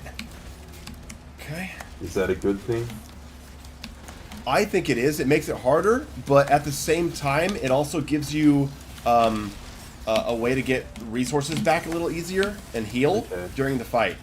So it's a plus and minus, right? It sounds woke to me or something. I mean, it is pretty woke. They're trying to have. I mean, the fat representation. Yeah. The Makubus has no shirt on, but the Whiplash, which is supposedly a female demon, she doesn't get to have her shirt off. I mean, that sounds pretty woke. Yeah. No, that's anti-woke. That lets you. It is. Oh, wait, no, it makes it. I don't know. Well, I mean, the Mancubi has his shirt off, and he's a guy, so it's only gay gooning. Maybe. Oh yeah, I guess that is woke then. Yeah. But I don't know. I mean, the Mancubus, he's like a role model. I think that's like a male. Is he? Yeah, like a male fantasy. That's what that's what Anita Sarkeesian said. It's a male fantasy. That's the Mancubus. The Mancubus. He's just chilling. He looks like he's enjoying his retirement. I guess that's what makes it work. He's like some, I don't know, fat guy at the beach. You think if he's smoking a cigarette or something. Instead, you have to be woke. I don't know where I'm going. On the yeah, we're just going off on any direction. Exactly, man. I was on the live stream of Nerd Space Games, and there's like a group of us, and we were watching the live stream of whatever the reveal of all the games was last week, where Resident Evil 9 got showed, and I was watching the actual live stream of it and looking at their live chat, which is like thousands of people in the live chat, right. And there's people that are donating. They're like they're doing super chats to Jeff Keighley. I'm like, what? You think someone's actually reading this? And then a game would come on, and someone would just say, they would just type, looks woke. Like that's the first thing that they can think to say when they see a game. Looks woke. Looks woke. It's just the first thing to say. It doesn't even matter. Say it's woke. Doesn't even matter what it is. The first thing you see, it's like, oh, looks woke. Fandkim's asked if I played RoboQuest. No, I've never played RoboQuest. I'm sorry. Sounds woke. It does sound woke. I mean, quests. RoboQuest, exactly. Everyone's favorite part, the dragon tutorial. Dragon tutorial. I think they want to. So those I think they want to take sections. I think they want to take this section out of the Ultra Nightmare runs, because like, if you're playing Ultra Nightmare and you're, you're good enough to repeat the game and try not to die, you don't need to repeat the tutorial section of the dragon level, right? And so I think it's just an oversight. I expect that in one of the major updates, this whole entire section will be skippable on Ultra Nightmare. Okay. I anticipate that anyway. Damn. The Canteen Fuel says, "Do you think SH1 remake will be over the shoulder?" Of course it will. No, It's I Bloober don't Team. think it will. No? What do you think it'll be? It's Bloober Team, right? They're like This they're Bloober Polish, Team is aren't the they? same company. I think so. Okay. So probably, I mean, it'll probably just be shit. Ferocious, I fired the laser that fast by mashing fire. You can Didn't Bloober significantly Team make increase the Laser output. Fear? They did. And didn't that suck cock? It did. Okay. I just remember the only thing I know about Fear, I've never played it. I just heard it sucked. And also, there was that animation where a kid runs into a wall. And if you keep on running through that trigger volume, the kid keeps on spawning and running into that wall. Yes, that's a really funny video clip. Oh, actually, I had a recent video that talked about that. It was, about why does Poland make so many games? Because they actually do make a surprising amount of games right here in Poland. Do they? Yeah, I guess they do. Yeah, They're one of the Witcher, countries I guess I hear from more. Yeah, this Dying Light, that's Polish. Who else? Okay. Oh, even aren't like Flying Wild Hog or something? Aren't they Polish? Oh, are they? I don't remember. I think the Deadlink devs are Polish too. Yeah. Oh, yeah. Founded in Warsaw, Poland. So they made the new Shadow Warriors, right? Yeah.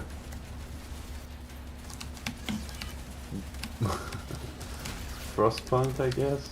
That's what they're saying. Ghost Runner. Very there. Yeah. Oh, is Ghost Runner Polish? Apparently. That's what the Google AI said. Great. Yeah. Man, that gun's so good up close. What are my thoughts on Australia? My thoughts on Australia. It's alright, you can be honest. Well, you know what? Australia had a lot going for it, and then they made Lost. Like the TV show Lost? Yeah. That was Australian? That one chick was from Australia in it. There's multiple characters Like from J.J. Australia, Abrams so I or blame something? all. So I blame all of Australia for what happened to Lost. I never watched Lost. I just know people hated the ending. It's really bad. The whole last season is like an abomination. It's one of those shows. One of those shows that were Wasn't like famous, the ending is so pulling bad. shit out of their ass. Like they kept on. Oh yeah, the entire thing was just completely just pull it out of their ass. But it's one of those shows that you can't recommend because of the ending. Like Dexter is a show I can recommend. Yeah, Dexter is a show I can recommend. Even though I think the last seasons are bad, I can say, hey, just watch the first 4 seasons and stop. But Lost is one of those shows where you're like, don't even start it, because you'll be so upset by the end. Yeah. People can fly as well. People can fly. So they made a Bulletstorm. Hold on. Let's see. Payon, who made the that RoboCop game, I think. Oh, they're Polish too. Yeah, RoboCop Rogue Speed. Man, they've got quite the gaming sector then, huh? They do, and that Terminator game as well. Rogue City, yeah, you just said that. Yeah, no, the Terminator one. Oh, the Terminator, yeah. The Sorry. open world one. That was like apparently decent. Like everyone was expecting it to suck completely. Yeah, because why wouldn't you? I mean, yeah, it was some random nobody developer. But yeah, and Sweden as well. Sweden makes a surprising fuck ton of games for some reason.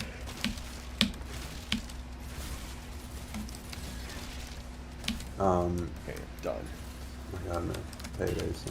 Silent Hill remake. Silent Hill 2 remake. Yeah, so I mean, anyway, no, my recent games in Australia are wrong. And I kind of covered why there isn't as much of a games industry in Australia. And why there is. Yeah, I don't know of any Australian-made games. There was that Goose game. There was that Goose game. That one. Hollow Knight. Hollow Knight's probably the most famous Australian game. Oh, okay. So there is that. So you'll notice they're like all indie games. So for some reason, we never had that. There were apparently some good like Transformers games for like the PS2. But yeah, no, Australia doesn't have that much of an industry. Well, What does it have much of? a lot of coal, I guess, that we sell to China, and then a lot of expensive Spiders? houses. Yeah, spiders as well. But yeah, no, in Australia it's like a holes in houses. Someone said, which is basically mining and expensive housing, which we have Okay. the lowest density, the lowest ratio of people to land in the world of any country. Are you proud of that? I mean, it should make for cheap housing at least, right? Because we got all that land. It should. So it should. So it doesn't. So it doesn't, yeah. Okay. Yeah. DNM says, "Yo, Mayo. While I don't agree with all your takes, I respect the work and passion you have for the gaming scene as a whole. Keep doing what you're doing. Appreciate it. That's a very kind thing to say. Thank you very much. Now let's fucking tear this shit up." They're good metal band. Yeah, there are good. Actually, we do have good music. That's one thing. Australia. Yeah. Like AC/DC is Australian. Oh, that's right. Yeah. That is right. And a lot of people, like King Gizzard, people are saying in the comments. I saw them live last okay. year as well. So that's one thing. That's like a consolation prize. Yeah. Someone asked me in the comments, why is tradie culture so much bigger in Australia than the rest of the Western world? I don't entirely know the answer, but I can guess that like it's related. I think tradies do have much higher wages in Australia, so it's almost considered a bit more prestige. Or maybe if you don't know, tradies is like tradesmen. I don't. You got it. Like Okay. plumbers and carpenters and such. Right. So they're paid more in Okay. Australia. We get a lot of people coming from overseas. It's like especially Irish people. Get a lot of Irish people come to work in construction. So yeah, no, they get like construction pays a lot. And what else? Like yeah, like being an electrician. I think like they have very high standards for certification, all that. Strong union, I guess. Okay. Basically means tradies in Australia are like very, very rich.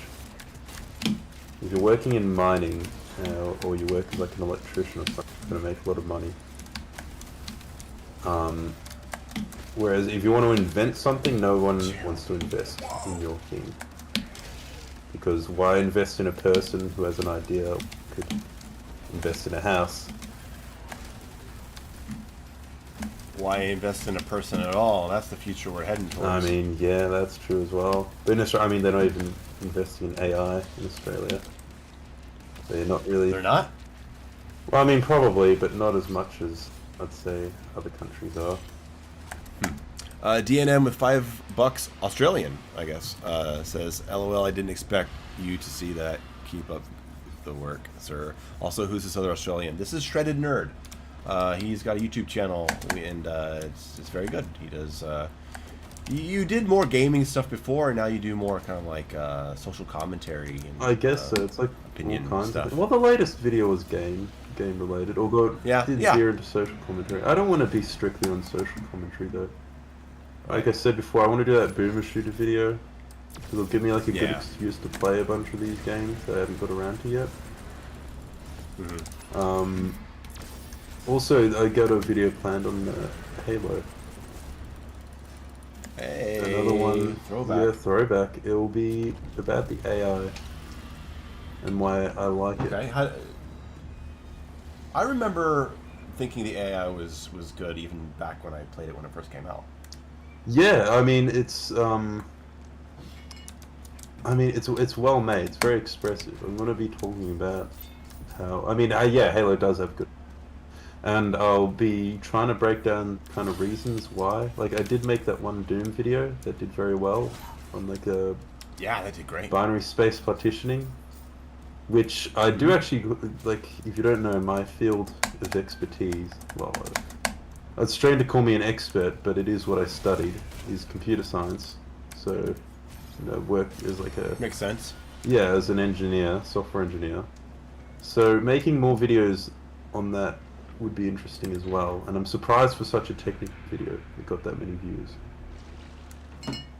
So yeah, no, I'd like to make another video like that, AI, and kind of breaks it down, how they built it and what made it work. What I guess I can kind of let you in on some of my initial thoughts. One of them was it's about why I'll basically be saying that AI, it's almost just as much, or if not more, an art than it is just like a technical thing. Because you can build the systems and all that, but it's just as much a form of storytelling in and of itself. Like the way you build this, when you're building AI, really, you're building characters, and you're building a world. And you see that in Halo, right? You see that in, like you fight against the brutes, the jackals. They all have a very unique personality, and their behaviors, all the things they do, they're very. That's always something really cool about Halo. Yeah, exactly. And it's almost feels as though they have a society. So the way the AI is built, designed, yeah, it's just as much art as it is technology. Although I still want to kind of veer it into technology to the extent that people will tolerate it. But yeah, no, I mean that's pretty much it. Well, it's not pretty much it. It'll probably be quite a long video. Yeah, I imagine. But yeah, I'll need to install like the editing kits and look through them again for Halo, so I can deep dive into how it was built, essentially. But yeah, no, it should be a fun video. I think it'll be fruitful, and hopefully people turn out for it. I think they will. I mean, do you have any videos of yours in the past year? Because, like, I mean, your channel and my channel are quite different. I put out stuff all the time, and I just kind of jump around to whatever I want to talk about. I don't care if something does 6,000 views or if it does 60. But do you have? But your stuff is much more focused. Yeah. And like main feature. Do you have something over the past couple of years that just didn't do what you were hoping it would? That didn't like perform to expectations? Yeah. Let me see. I'll go through my channel right now. So, let's see. Soy Law V3. That was like a sequel. The previous videos were high performing. This one did like all right, but it's kind of just sequels are always hard. Well, the V2 did well. Okay. So I guess the trilogy didn't have as much interest. Let's go through. Millennial Reviewers, that one was a lot more. That one did well. It got 300k, but it was a lot more controversial than I expected. Okay. It got 83% likes. Okay. So it was quite. I guess a lot of people didn't like how I was talking about their favorite. Yes. I didn't even say they were bad or insult them at all. It was like Legend of Zelda. I was like, you know, if you're playing it through a modern lens, it would be hard to argue that's like the best game of all time. Like the original? No, like the Ocarina of Time. That's the one that always topped all these lists. I didn't even say it was bad, like, it was good. But like, yeah. Well, yeah, a lot of the quality of games a lot of times is judged on their historical context. Yeah. Like when people say that Street Fighter 2 is the greatest fighting game ever made. I mean, it's like you're not being objective like that. You're talking a lot more about the context, the quality at the time, what it did for the industry and for the genre. Right? Yeah. So like there's different ways to judge how something is like a perfect game. I understand that, but I also think it's just as reasonable to judge a game by like how well it ages. Because there are plenty of old games I think like are just as fun. Like the good qualities is still just as good today. Yeah. Like, I feel that about like System Shock and Deus Ex. That's how I feel about Resident Evil, like the original Resident Evil games. Still, they play like they did 30 years ago. Yeah. I mean, well, for me with Resident Evil, actually, when I was, it would have been 15 years ago at least, probably more. I think I got Resident Evil Code Veronica for the PS2. I mean, my dad just- picked up a bunch of pre-owned games from someone, and that was one of them.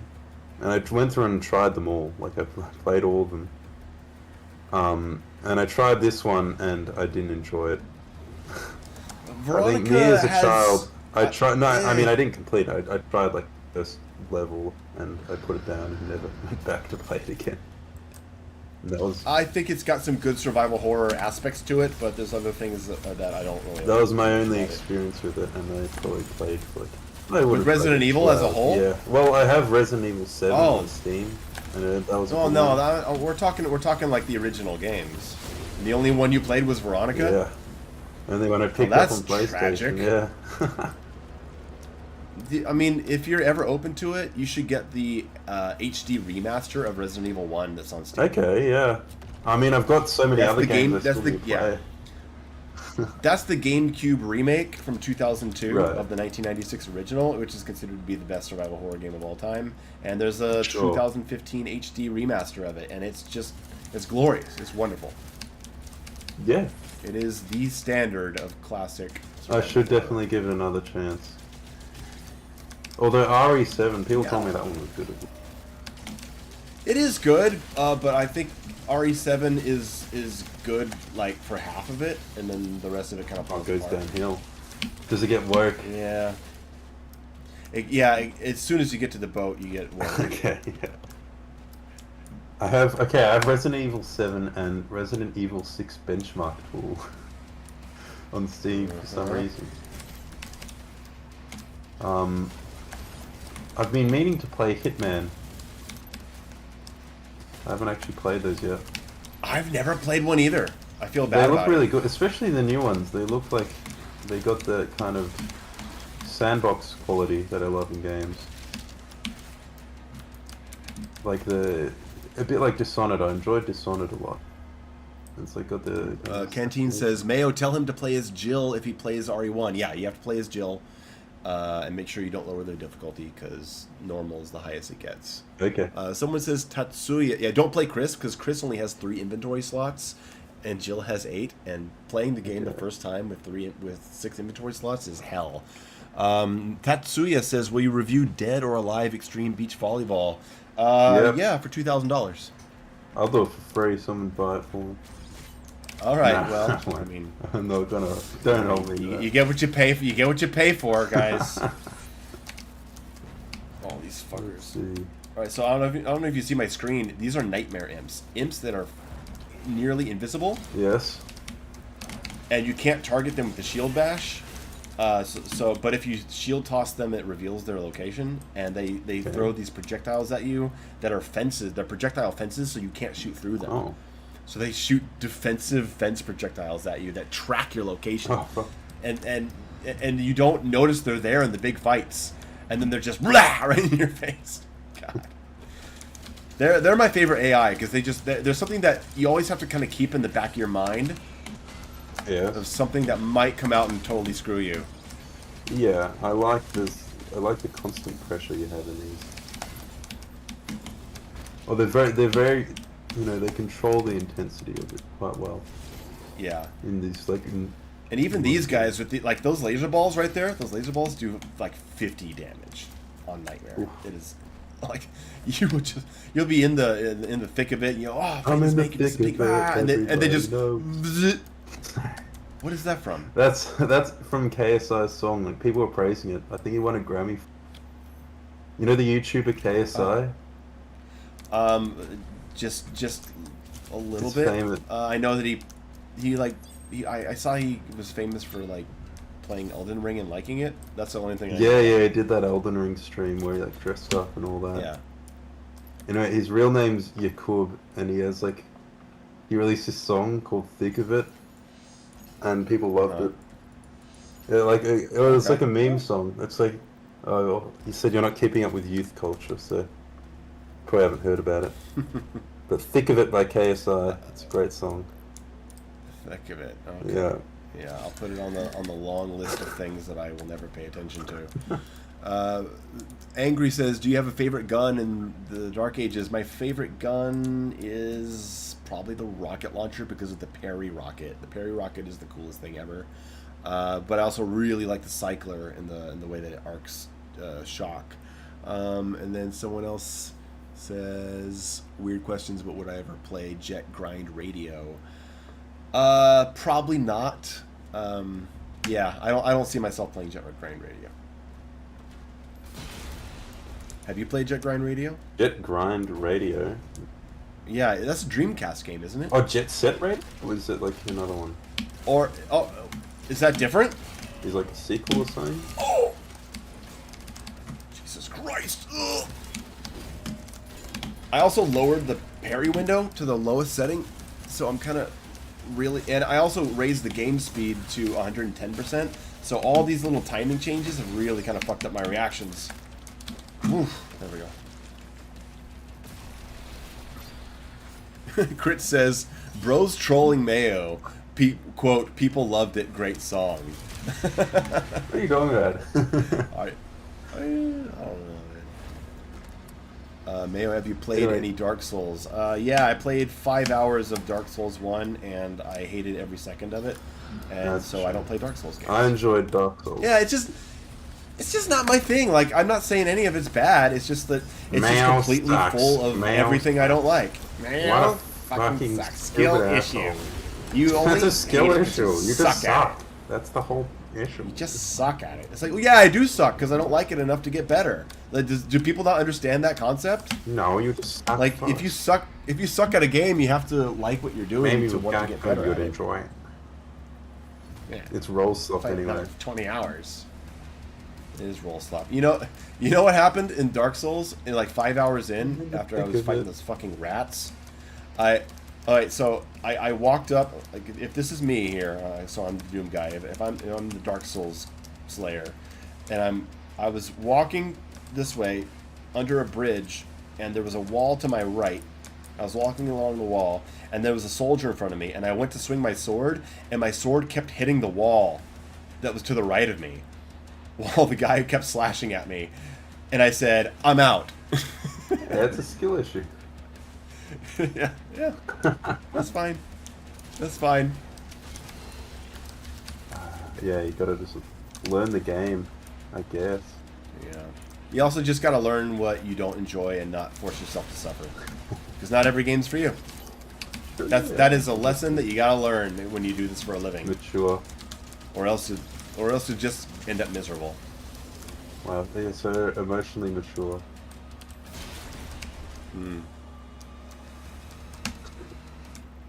Loser nerd says, "Mayo, that's why you need to use the rapier. It all thrusts so you never hit well." Okay, thank you. I'll take that into consideration the next time I play Dark Souls. Okay. You need to hit walls on accident. I'll get right on that. Listen to Loser Nerd. He knows what's up. Punch, falter, parry, bash, boom, pulverizer up close, parry. Did you enjoy one more parry? What's it called? Condemned. I rented Condemned twice back in the day, and I only played it on PlayStation. And both times I only played it for a few hours and then dropped it. I couldn't tell you why, it was so long ago, but I remember liking the atmosphere and liking the vibe about it, but I don't know why I didn't stick with it. Yeah, it's same engine as here.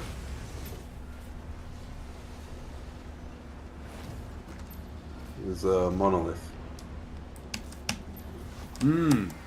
My fear buddies. Exactly. That's right. I did speak to the guy who designed. Well, I guess you wouldn't know about it if you didn't play it. Who designed the library level and the first level as well. Balin, move into position. Of Condemned? Yeah. He worked on Halo 3 as well. I think that was one of the interesting kind of interviews that I did. Nice. I don't know YouTube channel. These are the best. Hold on. Thunderstruck says, do you know any good tech for the grenade launcher in this game? I have trouble finding a good way to incorporate it into your playstyle. Okay, so the grenade launcher is a really difficult weapon to discuss. Everyone thinks it it's useless or that it needs to be buffed. The grenade launcher is just something that doesn't fit into your playstyle. That's why you're struggling with it. The grenade launcher is a turtling weapon because of its arc. So if you have a Cyber Demon or Hell Knight or whatever on the other side of this shrine, you can just sit back with grenade launcher and arc it over and just spam grenades over cover. And that's what makes it a strong weapon. It's a turtling weapon. It's something you can use to run away and hide, which is why you can't buff the weapon, because you can't make that playstyle stronger in the Doom game. The grenade launcher is very good for that specifically. So if your playstyle is not defensive, then the grenade launcher isn't going to be a good weapon for you. But you definitely don't want to buff it. Exactly, you definitely don't want to buff it. Okay, let's go. Here we go. They buffed the fuck out of this fight, though.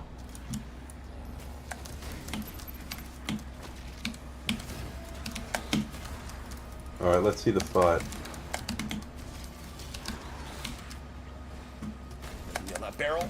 I missed the barrel. Okay, I'm gonna fuck it. Fuck. Okay. Yeah, this fight was buffed with the same way. It adds pressure units when the boss appears. Mm-hmm. Oh, and they added that fucking chain gunner too. Oh, there's the boss. No, don't want to be over there. That feels very... Oh my god. Oh my god. Jesus Christ. Oh, come on. Chain gunner, die. There we go. Is this the same spider guy as before? No. Oh, yeah. That was the boss. And now they appear as kind of like mini bosses. Okay, yeah. Much lower health, kind of like the Doom Hunter. Yeah, right. I get it. And this time with him, with the mini boss version, you can actually heat up his legs and his chest in their armor, and then you can throw your shield to break it. And when you break the armor, it falters him, so it gives you a moment for damage stun. Good. Boom! I just broke all 3 armors, so I go in for the melee. You're really in the thick of it. Yeah. Whoa! I just jumped right onto an Incubus.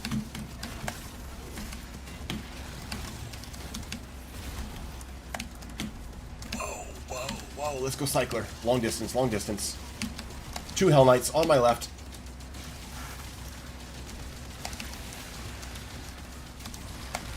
So the cycler, the plasma rifle here, what's really cool about it is that you can upgrade it to apply shock, and whoever dies while they're shocked, they transfer their shock to other enemies, and the transference does a falter, so it stuns them for a second.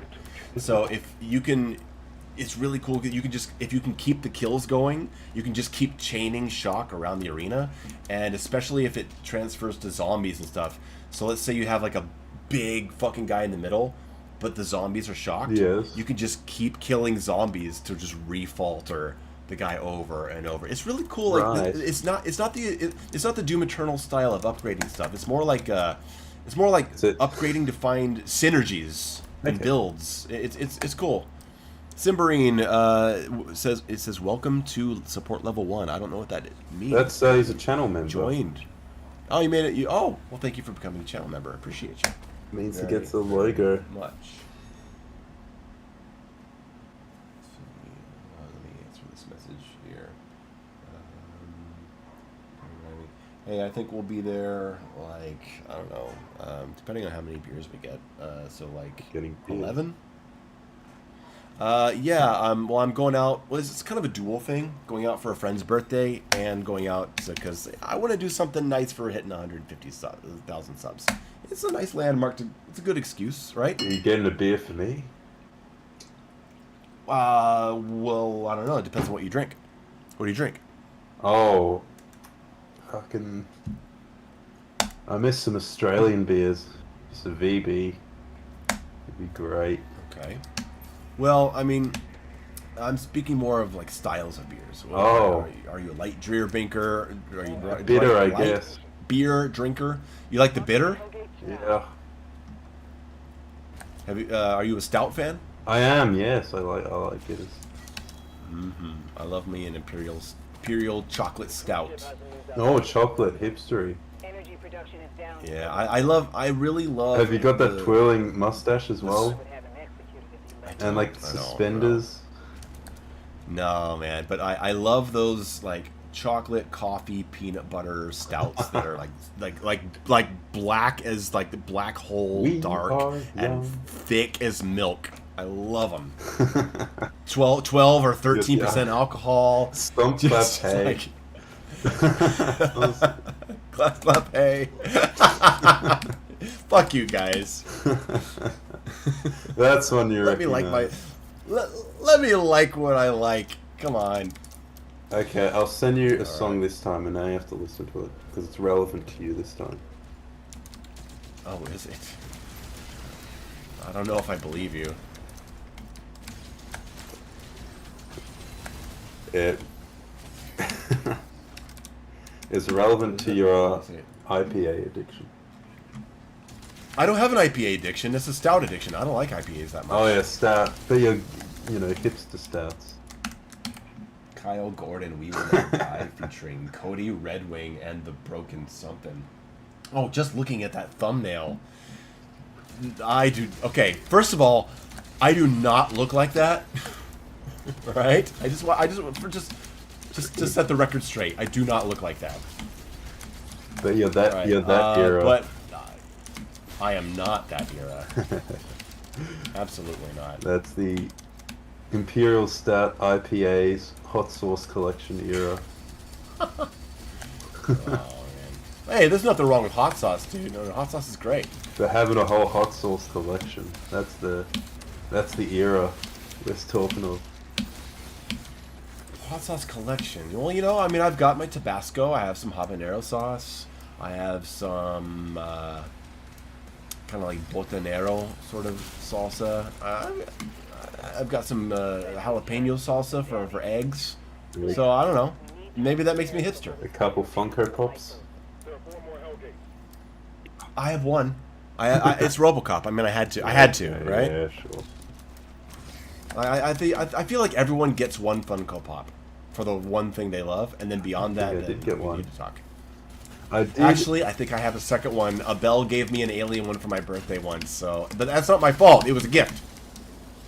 2 Funko Pops. That's a collection already. It is. There we go. Wait, is that your salsa collection? No, that's one I got off Google. Oh, okay. Yeah, I don't go that far. My God. Where's the Valentina hot sauce? I have something that is similar. It might not be that brand, but I think I do have something similar to Valentina. If someone's over here and they want that for their chips or whatever, I have it. I don't really like it much myself. What is it? La Buila. La Buila is a really good one. Weird. That means the widow in Spanish. Oh, La Vuida or La Viuda? I can never remember what the order is. La Vuida? La Viuda. I don't know. Any Spanish speakers, if you can correct me. I always forget that one.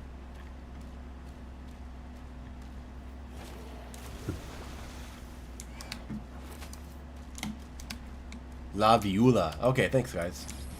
La Viuda. La Viuda. La Viuda. Mañana a las 8. Solo en Canal 23. Whenever I try to speak like really, really heavy like Mexican accent like that, I always end up sounding like Count Dracula.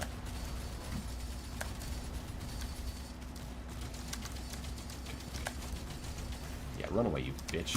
Yeah, run away. ayuda. Ay, señor, Dios mío. I've never actually been to any of the Americas. No? No, no single Well, America. well, I mean, you missed your chance. Party's over. Party's over. Yeah. No more. Not even Bolivia. Nah, it's all done. It's all Last done. call. A last call. Oh, all right. Shit. Should have gone in 20 years ago. Yeah, you're really sure. Simbarin says, what the fuck, Mayo Spanish real? A huevo que sí, güey, ¿qué quieres que te diga? Dios mío. Hey, señor. Taba. That's all I know. Yeah, there's Shredded Nerds Spanish. Sí, señor.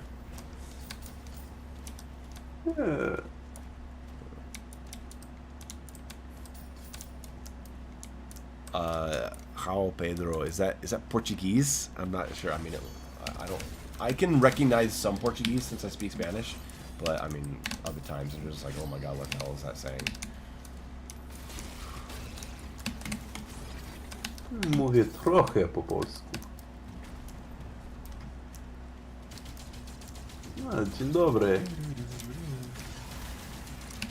Na zdrowie. That's my Polish. Do you speak? Oh, okay. Well, that sounded Russian to me. I guess I don't know the difference. Well, yeah, it's Slavic language. Is this Ultra Nightmare? Yes, it is. This is Ultra Nightmare, 110% game speed, a low parry window, and low resources. Okay, let's try to get some parries in here so we can get the mission challenge. Damn it. I am so not used to this timing. I'm so... Okay, fuck these guys. I'm just gonna die trying to do this. That's okay. Okay. Give me one more. Give me one more. Okay, that's good enough. Okay, here we go. Falter. Parry. Shield bash. Shotgun. Shotgun. Oh, I missed the parry! Whoa, fuck that. If you miss that parry, it sets down a spike trap underneath you, and it just starts eating away at your health. Fuck that guy. Oh.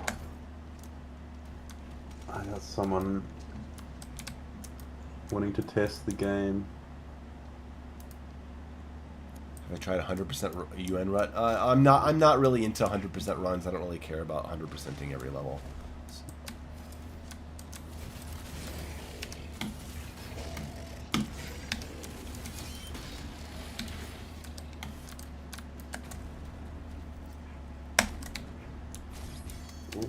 Shredded Nerd, are you much into deathless challenges of the games you love? Let me think. Not really. I guess what games do I replay a lot? I haven't played like Jack and Daxter. Actually, I haven't replayed Jack and Daxter in a while. They ported to PC. Replay that. And Halo, yeah, not really. Like I think Lasso mode. And I was about halfway through doing the games on Lasso. Yeah.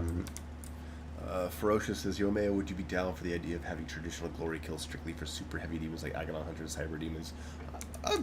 Sure, I could see that being a compromise. Hey, if you don't know, I do typically want to mutilate them. Sorry. Lasso means every like difficulty modifier is enabled. Sorry. Were you responding to someone in chat? No. I was just explaining what Lasso mode means in case you don't know. Lesser mode. Lasso, like Lasso, like legendary. So it's like the hardest. Oh, like Lasso. Okay. So all skulls on, so the skulls like the difficulty modifier. Right. So yeah. But you know, I got halfway through that. But no, whenever I play, I usually just go back replay for fun. I think the only, I mean, how many games do I even have 100% on? It's not. I usually just try to play new games and like different types of games and such. Sure. Like I've been playing Talos Principle recently. Right. I've heard of that. It's like a puzzle game. game. Seen it. Okay. And okay, I only have 3 perfect games. I know one of those is The Witcher 3. They completed. And then there's like Destiny 2 and Tales from the Borderlands, which are both like very easy to get. Okay. So really, because Destiny 2 is like a really big game. Yeah, but they don't have that many achievements in it. They have like an in-game achievement system that the players actually care about, but like Steam achievements is hardly in. Okay. I played way too much of Destiny 2 though, even though it's not like a very good game. I think they had. I have friends that just dedicated their lives to that for years and years. Yeah, they had some good designers. That like there were some levels that were really fun. They had really good raids. I think they're the only ones really to do raids in like a first-person shooter properly. Hmm. To like translate them from Yeah. MMOs to like a first-person thing, and that was pretty innovative, all things considered. And to be honest, I think I prefer them to like an MMO because MMO is kind of fun. Switch melee to flail. Very good. So you remember the flame belch in Eternal, right? Of course, for the armor. Yeah. Well, they've given you 3 ways to get armor now. One is you can upgrade your combat shotgun to ignite enemies, and then you can increase the armor yield from that. You can also use the flail, the second melee weapon, and you can upgrade that, and it'll give you armor for the kills that you. That's what I just did, because I'm not using the shotgun, so I want this for my armor. And then there's a shield rune where you reflect projectiles. It sends out an earthquake, and then who it hits gives you armor. So there's like 3 different ways to manage armor this time, and none of them give you the flood of armor that the shield that the flame belch did. So you're a lot more active in like incremental armor gain, which makes arena pickups a lot more valuable. That's one of the things you'll notice when you play this game is that you'll be in fights. I mean, if you play on a high difficulty, you'll be in fights and you never get that feeling in Eternal where you're playing a fight and you're like, holy shit, I need to find a health pickup or I need to find an armor pickup, because you can always just get it back. And this game, I think, strikes a much better balance of regaining your own resources, but also giving a lot of value to the actual pickups, because you're not getting nearly as much back through the action. It's refreshing. It's got a more of an old school classic Doom feel where like you see an armor pickup and you want it. I see. So it matters more. Yeah, the pickups, like I actually, like I see a health pickup and I'm like, yes, give me that, because I need it. And in Eternal, it's kind of like, I can pick it up, or I'll just glory kill 3 zombies in the next room. You know what I mean? Yeah. You can't do that anymore because the fodder enemies can't be glory killed. Okay, so there's like a balance then. Yeah, like if you kill fodder enemies, the only reason they'll give you health is if you're at like really low health. They'll drop health, but normally you don't get anything from them unless you like punch them for ammo or something. Okay. Yeah, it's a cool it's a nice remix of the formula that pays more tribute to the 90s way that they used to do resource management. It's a nice little hybrid, which I like a lot.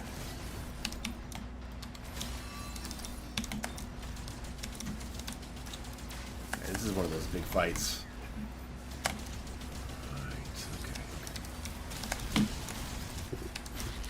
There's the shock. I'm actually testing the my shock game transference right now as we speak. Yeah? Yeah. How far are you? You're in the phase where it's like playable? It's almost playable. I'm actually trying to get the lobby joining, like the lobby system working on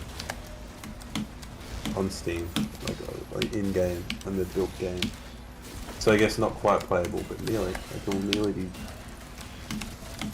testable. Like I have a character controller and a couple weapons, and it has like a match system. So it's multiplayer, right?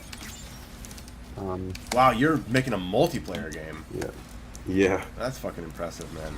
It's a lot of work and a lot of learning. I can imagine. Yeah.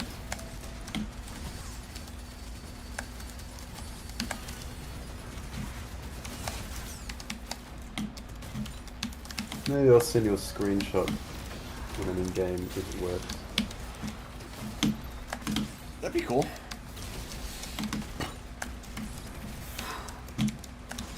Yeah. We are not gonna die here. We are not gonna die here. We're not gonna die here. Yeah, none of the UI elements or like the art is finished. But yeah, Okay. I mean, I have a squirrel character that's animated. Can you reveal the name of your game? A squirrel apocalypse. What? Okay. Well, it's not a final name. I might change names, but I'm working with Squirrel Apocalypse. Squirrel Apocalypse. Squirrel Apocalypse, like one word. Squirrel Apocalypse. All right. Cool. I imagine there are a lot of squirrels in the game. Yes, you play as squirrels. Oh, But and do you fight he squirrels? plays red squirrels versus grey squirrels. Yeah, it's a death match. All right. Nice. Well, I mean, if you need any testing or anything, you know I do that shit. Will, So yeah, send it over to me. eventually in the future soon. I'm currently have EU server. I need to get American servers okay. up. You know, I just got I can't reveal who the company is, but it's the publisher. It's the studio of a game I really admire, and they just signed me under NDA to come in and do testing while they're in like alpha. And I played the game, and I don't think it's for me. Okay. I think I have It was to tell Bungie. them, hey, yeah, it's Bungie. Bungie reached out to me now. I played it, and I gave my feedback, but I'm also like, hey, I don't know if this is a type of game that I'm really going to enjoy, and the introduction to the game doesn't really get me to enjoy it very much, and so I think you need to decide, like, are you making this game for this audience, or do you want someone like me to be able to get into it and enjoy it? Like, you're going to need to decide, and I feel like maybe, like, after one more pass, I might, if I don't like it, I might have to say, hey, I don't think I'm your guy, and which would suck because, one, obviously it's income that I have to say no to, but also it's, you know, to be part of the development of the game from a studio I really admire, I would have to say no to it. But I don't want to just take the job for my own ego and income if I'm working on a game that I'm really not contributing to in the best way possible, right? Like, that doesn't seem right. Yeah, That's that reasonable. seems reasonable.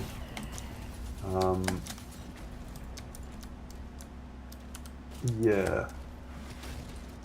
No, that shows like, sorry, I'm messaging someone right now with the playtesting. That shows a lot of integrity, though. Well, I appreciate you saying that. And it That's, builds that's, tru- I it mean, that's builds what I trust want, in right? your brand as well.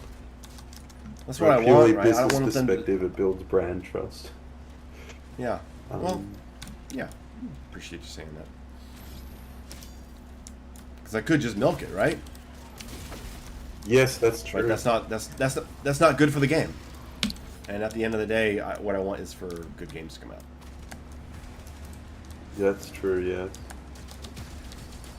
Okay. Reuse. Why did it... Is that right? Okay.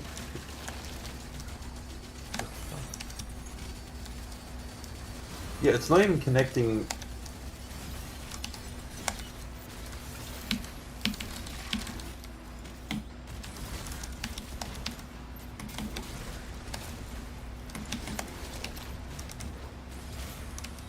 Yeah, okay, currently in my game I'm trying to connect people to the same game, and it's being a pain with that.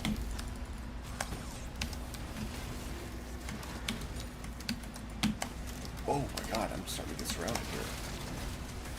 So yes, I can imagine feeling that if you're a fan of like the 2013 Shadow Warrior, and then the sequel they made was not really so very good. The Shadow Warrior 2, Shadow Warrior 3 was... I actually didn't play it, but I love heard it was a Shadow. lot better. It was fucking badass. You I played the know 2013 one, right? I did not. Oh really? I did That one not. was good as well. I know. I missed it. Yeah. I mean, you can still get around. Came to out in a playing time. It was a weird time for me. Like I didn't have a PC at that it. time. Oh, okay. I was heavily into competitive Mortal Kombat 9, like traveling the country, tournaments, training. I was captain of a team, Oh, training shit. people. So there were a lot of games in that period that passed me by. Oh, fuck, that's crazy. It was literally 40 to 50 hours a week of Mortal Kombat 9 training for multiple years. That's full on. You see that? You see this landscape, man? Like, look, like Just the environment art. It's like uppercutting in the background. I Really do cool. like that. That is cool.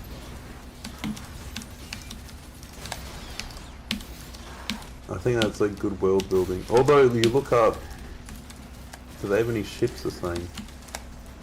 Yeah, there's ships up there. But are they like moving? That's one thing I liked in Halo. They had really good skyboxes because they had the swarm behavior that was like built for like birds, but they had like a very simple kind of AI. I mean, it didn't count as an AI actor. Basically spoofed AI stuff. Well, look, there's like little drone ships all flying around. Okay. The big ships in the background. I don't know if they move. I don't know if they're supposed to. Maybe they're just positioned for battle. I don't know. But I don't know. What they pulled off is pretty damn good. I see. Yeah, they got considering some things flying around. the size of this level. Because I just remember in Halo 3 they'd have like swarms. I think it was built for birds originally, and then Yeah. oh, we'll just make them banshees or something, and they'll randomly disappear, so they've been destroyed.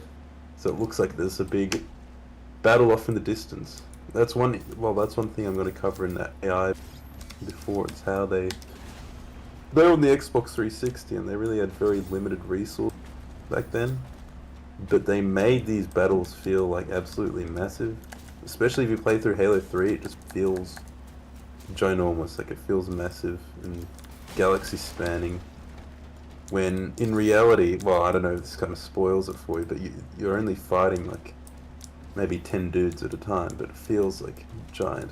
They're really good at selling that fantasy. I want to ask you about another game, but real quick, I want to answer someone in chat. He says, "What's the captain job in Mortal Kombat?" Okay, so a team captain is just like it's kind of like a captain would be in a sports team, right? You have a team of competitors, and they would come to my house, or I would go to theirs. We'd meet up every weekend, spend 3 or 4 days together, and we would just play and play and play and fight each other, and we would all try to get better. But I was the guy that was always in the forums, watching other players, watching the tournaments, studying how other characters are played and how those players are talking to each other. And so, like, a friend of mine let's say my friend of mine plays Scorpion, and I don't play Scorpion. What would I do to help him? One, I would learn how to play Scorpion so I can show him, so I can understand what he's doing, and I can understand the character's strengths and flaws. And then I would study what other Scorpion players do, try to find tech for him, and teach that Scorpion player some things that maybe he doesn't know. And I would watch him play. I'd show him things that he could do better. If that Scorpion player struggles a lot against Sub-Zero, then I would learn how to play Sub-Zero so that he could fight against me, and so that we could learn the matchup, and I could better prepare him to go into tournaments. And that's what I would do for larger groups of Mortal Kombat players and Injustice players for multiple years. I did that with my YouTube channel with strategy videos. And for lots of people, like a few thousands of people, learned from my strategy videos. And then locally, I had a team of about 8 people, and I would train them, and then we would travel the country together as a team. I would compete as well, but I was also team captain and trainer. That's where my analytical side of gaming comes from. By the way, nerd. That's how I see things. From playing, yeah. Yeah, from competitive fighting games. What kind of money was in that? That's how I see it. Oh, jack shit. Yeah, that's what I was... Because it was Mortal Kombat back in the 2010s, and there was no money in it at all, and no one supported us. So I'd travel halfway across the country, and I would win a tournament, and they would give me like an Xbox controller when I'm a PlayStation player, and they would give me a clock. I literally, first place prize once, they gave me a clock that was Marvel vs. Capcom 3. That is They didn't give a fuck about us. We traveled across the country for tournaments of 8 people, but we were the best, you know? So it was a pride thing. Let's see. So Mayo was goated in MK9. Yeah, I was pretty good. Not great, but I'm a very, very good strategist, and the research I did on Quan Chi and Kenshi in MK9 became the tech that the best players in the world ended up using in their tournaments. I was a tech guy. I found those traps. I found the ways to build extra meter in your combo that got used in high level play. And I'm never going to be a world famous name for my play, but the fact that I was able to make a difference for the people who are much better than me and help them out is something I'm very proud of. And I take the same thing into Doom and other games. Like, I'm not the best fucking Doom player, but if I can find some cool strategies that help other people play better, I'm very happy with that. Thank you, Glitching. Appreciate it. Well, there you go, nerd. There's a little history. Mayo history for you. Yeah. We've been revealing it all. I have a video. Actually, you know what? I'm going to send you a link to this video because I don't think you've seen it. Mortal Kombat. Well, I've got a lot of videos on Mortal Kombat. Holy shit. I'm going to send you a link to this video I did a couple years ago. Or was it last year? It's called Mortal Kombat Changed My Life. Mm-hmm. And it's the story of how I got into Mortal Kombat as a kid. And how I rediscovering it is how I found my friendships, and then how I started training, and then to take you all the way through the current Mortal Kombat's how I feel about them. And it's I don't know, it's a fun little story if you're interested. That is one of the videos that I wish had performed better. I see. Wait, I think it's a very cool story. Oh yeah, well it's hard to. You gotta really sell yourself. Yeah, I didn't know how to sell it, personally. so. Mortal Kombat. Yeah.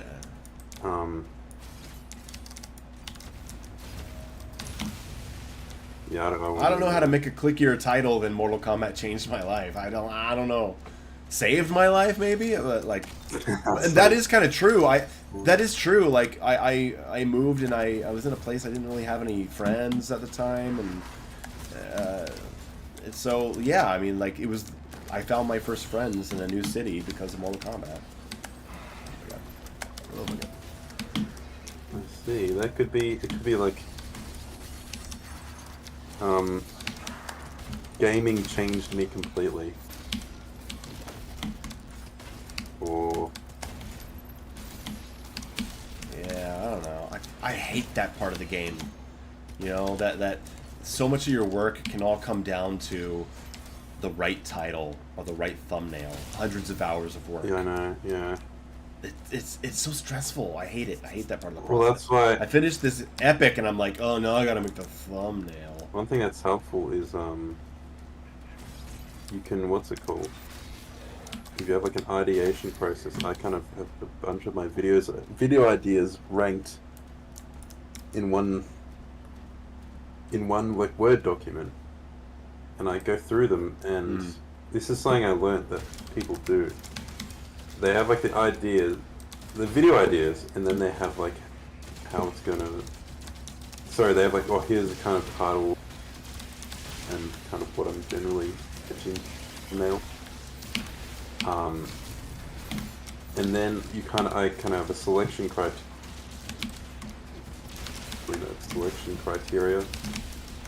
and kind of how well I'm going to perform. So you've got like a whole process for that. Yeah, so well, that kind of wing it, man. affects. Well, I did kind of wing it. I've only started doing that recently, but it seemed to work. I think the things seem to be picking up. Like I'm thinking more about how I choose my next videos, basically. So I still have all the same ideas that I want to do, but I'm kind of ranking them now by, like, so I put higher priority the ones that perform better. So that was kind of long-winded. It's fine, man. We're on stream. We don't have to. It's not a video. People can learn something from it. Do you ever yeah, like YouTuber to YouTuber, do you ever like make a big video and you're listening to it and you're like, you know what, I feel like I'm repeating myself here, or like do you ever end up like cutting entire sections of the video out?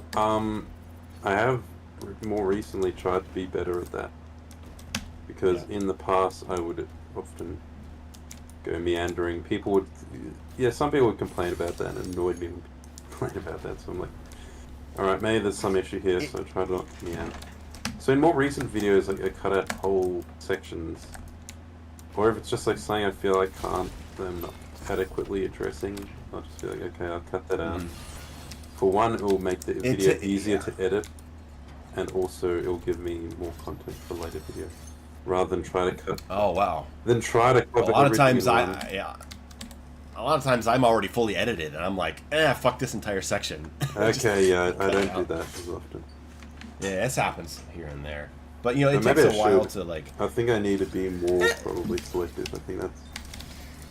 the better you get at this stuff, the more you can recognize sections that are not working or should be redone or something like that. 1 second. Ruben says, Mayo, I heard Hugo shout you out twice on the recent Slayer Club stream. How does it feel to have made such an impact on one of your favorite game series through your success on YouTube? It's been 5 years and I still don't know what to say. Like, it's crazy. You know, I played Doom as a little kid, and now the director knows me of the new games, and it's fucking cool. Right? It's great, right?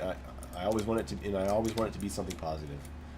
So yeah, it's great. The first time I was ever mentioned back in 2020, I fucking freaked the fuck out. How did you get mentioned? Was it after that Marauder video or something?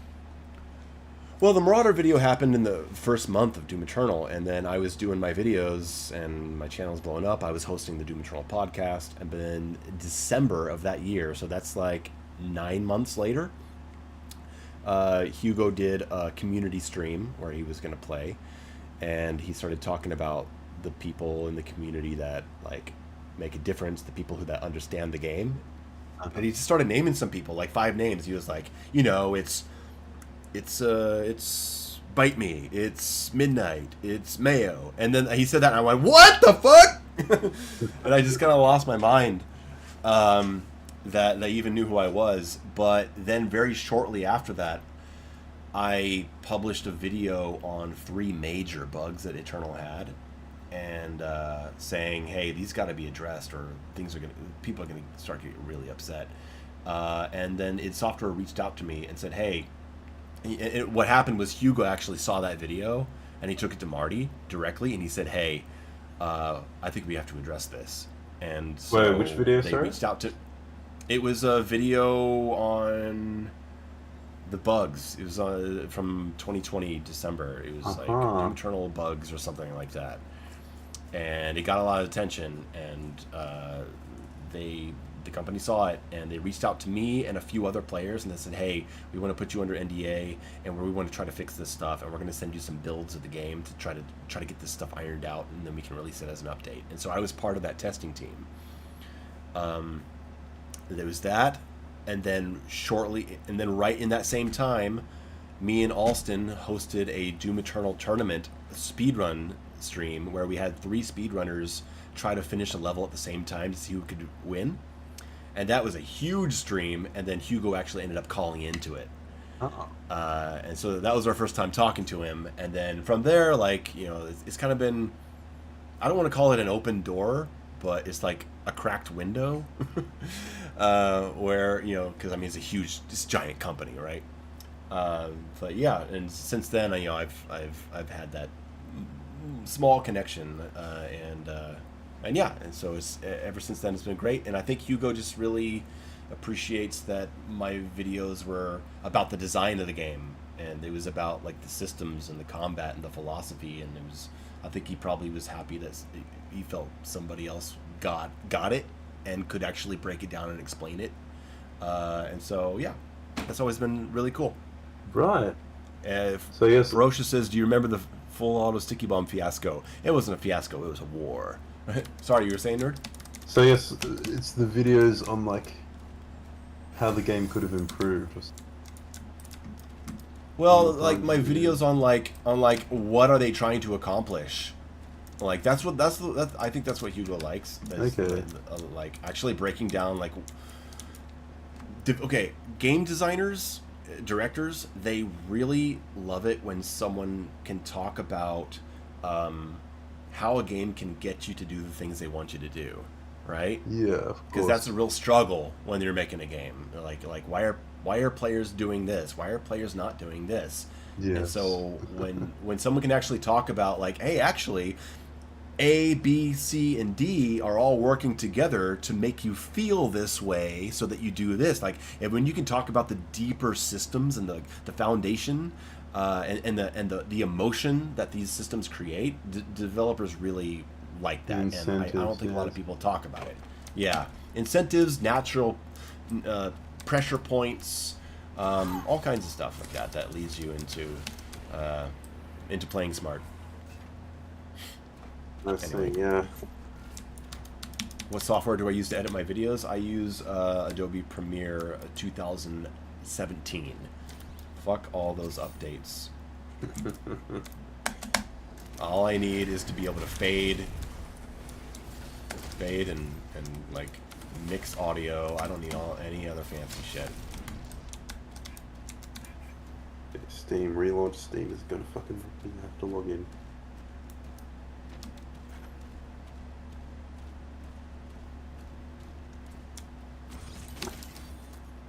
But yeah, I mean, going from a guy who was just like super excited for Doom Eternal and, you know, cooked a lasagna with his girlfriend and got a whiskey bottle and a bunch of cherry coke to celebrate the release, going from that to 5 years later actually being sent the game a week and a half early for a review copy, like, that's, I mean, holy shit, cool. Things have changed so much. I don't even, it's been so long, like, it's hard to even really think about, like, what life was like before. Yeah. Oh, they added Hell Knights here? You bastards.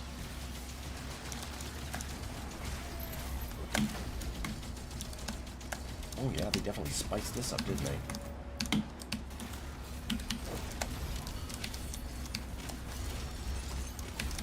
Take all my armor out, so I'm not going to have it going into the fight. Great!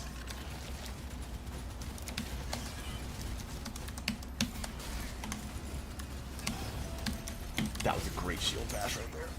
If I do say so myself.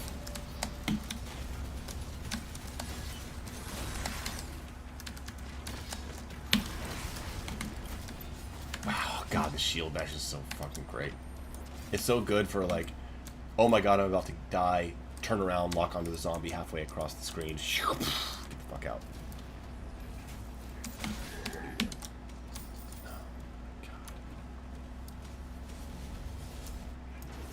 What the hell?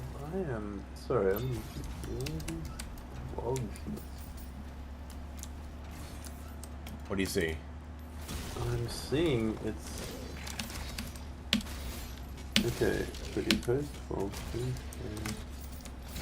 Well, it's not starting the game for the other. What are you players. opening? Oh, your game? My game, yeah.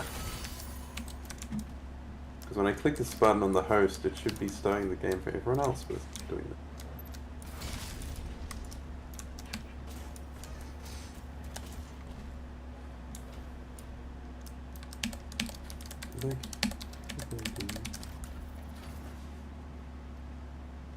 Host false.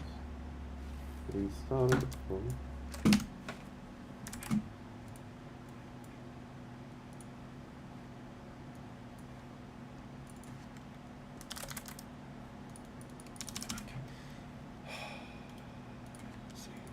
Sorry guys, I need to make a quick deposit to a friend. 319. There we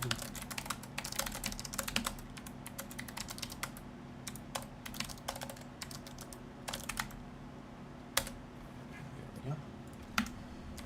Alright.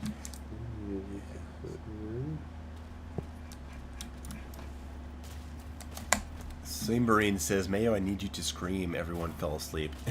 Yeah, I think the stream is definitely calming down. I'll probably kill it after this fight. I mean, with this level's almost over anyway. Yes, I'm not talking so much now. Yeah, that's okay. I may as well log off. These things can only go on for so long. I know, can't go on forever.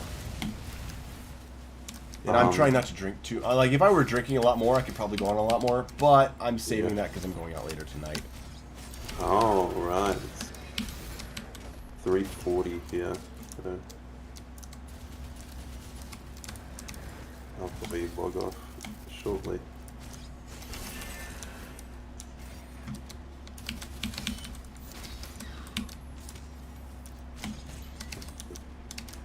It does look fun. This game, it does look fun. Even if it is pretty red. good. Yeah, I mean, you got to get over the wokeness. That's all. I can't get over it. It ruins the game.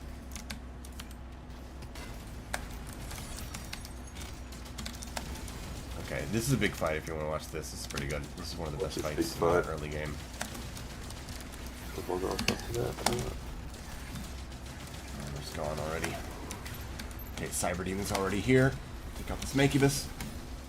Get a little bit of armor. Okay, I'm gonna... Oh, there he is. Okay, let's set up some shock. Alright, going in. Oh, I just missed a bad parry. 1, 2, 3. There we go. Shield bash, parry. Shotgun, done. There we go. That's how you take him out. And Alright, apply some shock. Whoa, whoa!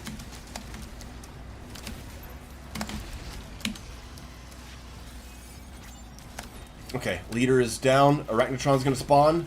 No thank you.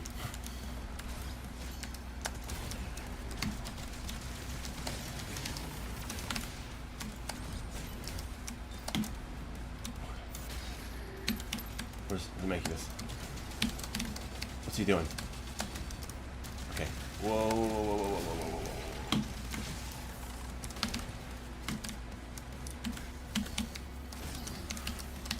Okay, hit that parry.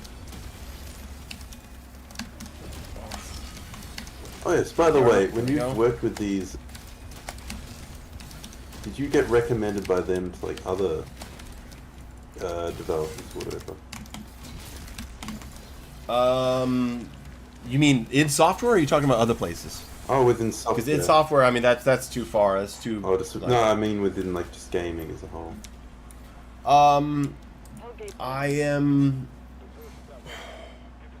I don't know how much devs are talking amongst themselves. That's the point I want to get them to. Thank you, Slayer. But I mean, sometimes devs will reach out to me directly and say, "Hey, I like Oh, your I see, stuff, yeah. and I want you to check out my game and help me out if you see anything." And a lot of times I'll do it for free, all right? Oh, of but course, then yes. maybe they'll come back and be like, "Hey, would you help us on a larger capacity?" And then I do something maybe part time. But then sometimes I just reach out directly and I say, "Hey, your game looks awesome. I think I could help.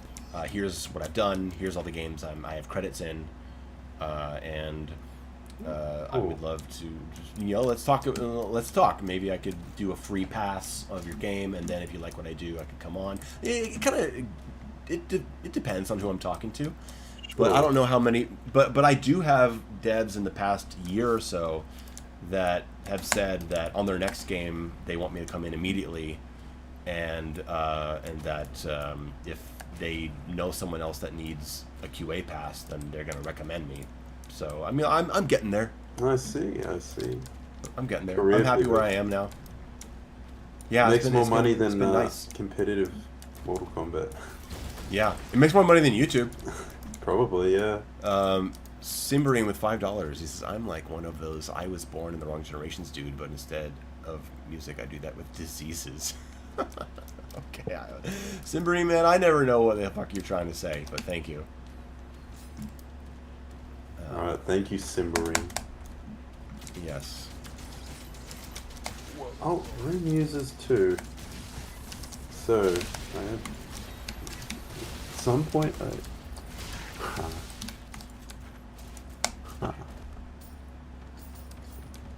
Would I rather live in a world without ketchup or a world without mayo? Isn't mayo one of the ingredients in ranch dressing? I think it is. So I'm gonna have to go with the world without ketchup. that's crazy. Sorry, man. Like mayo, chipotle mayo, those chipotle like dipping sauces, and I mean, tomato Man, sauce in a come on. pie. Can't go wrong with that. but that's not ketchup. That's tomato sauce. Yeah, well, that's tomato sauce is ketchup. No. Well, we it's don't call it not. ketchup in Australia. We just call it tomato sauce. Well, but you don't put ketchup on a pizza. You No, put tomato that's like sauce on tomato pizza. paste. What are you talking about? It's like tomato paste or like a passata or something. Okay, well, okay, it was, lasagna. That's not tomato paste. That's tomato sauce, right? Yeah, like a tomato-based Lasagna. sauce, but tomato sauce is what you call ketchup.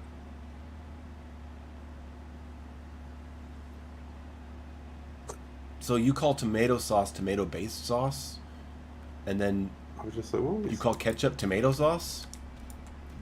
Yeah, pretty much. Okay, what do you dip your French fries in at McDonald's? What do they give you? What is that Tomato tomato sauce. stuff? they Tomato give you? sauce. Yeah. You call it tomato sauce? In Australia, yeah, they'll be on the packet. Wow. On the Wow. squirt packet, Okay. they'll have the thing that you squeeze together, like two little packages that you squeeze, that you pinch. Okay, Simbrine says that you put ketchup on your mac and cheese.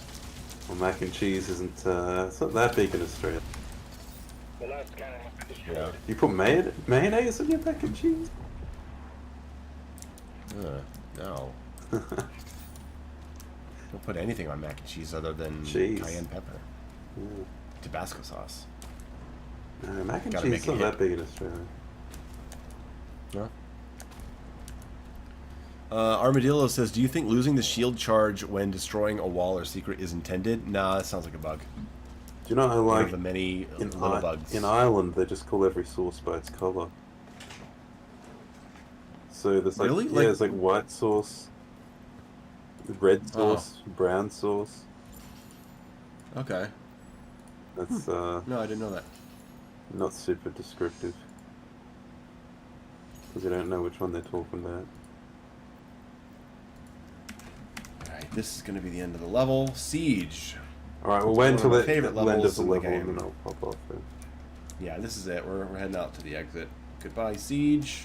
Goodbye. A level that is borderline exhausting the first time you play the game, and then when you replay it, it flies by a lot faster, and it is actually a really, really good level. Oh, Okay. Alright, I believe. What's the most woke level in the game?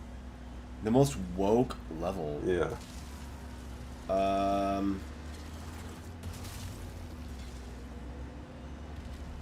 Come on, this should I be...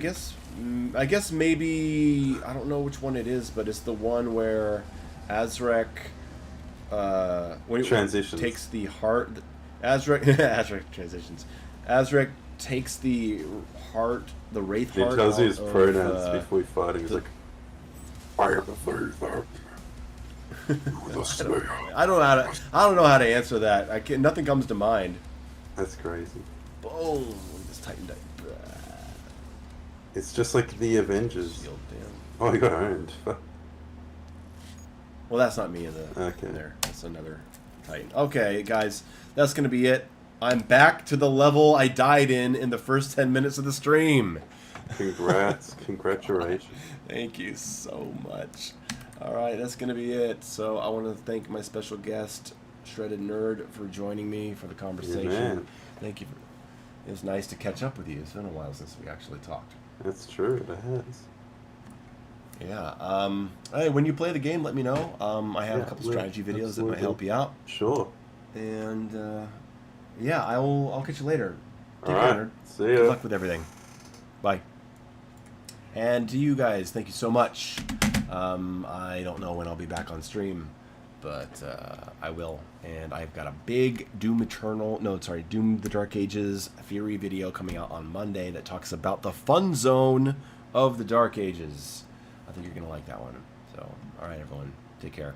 Love you. Bye.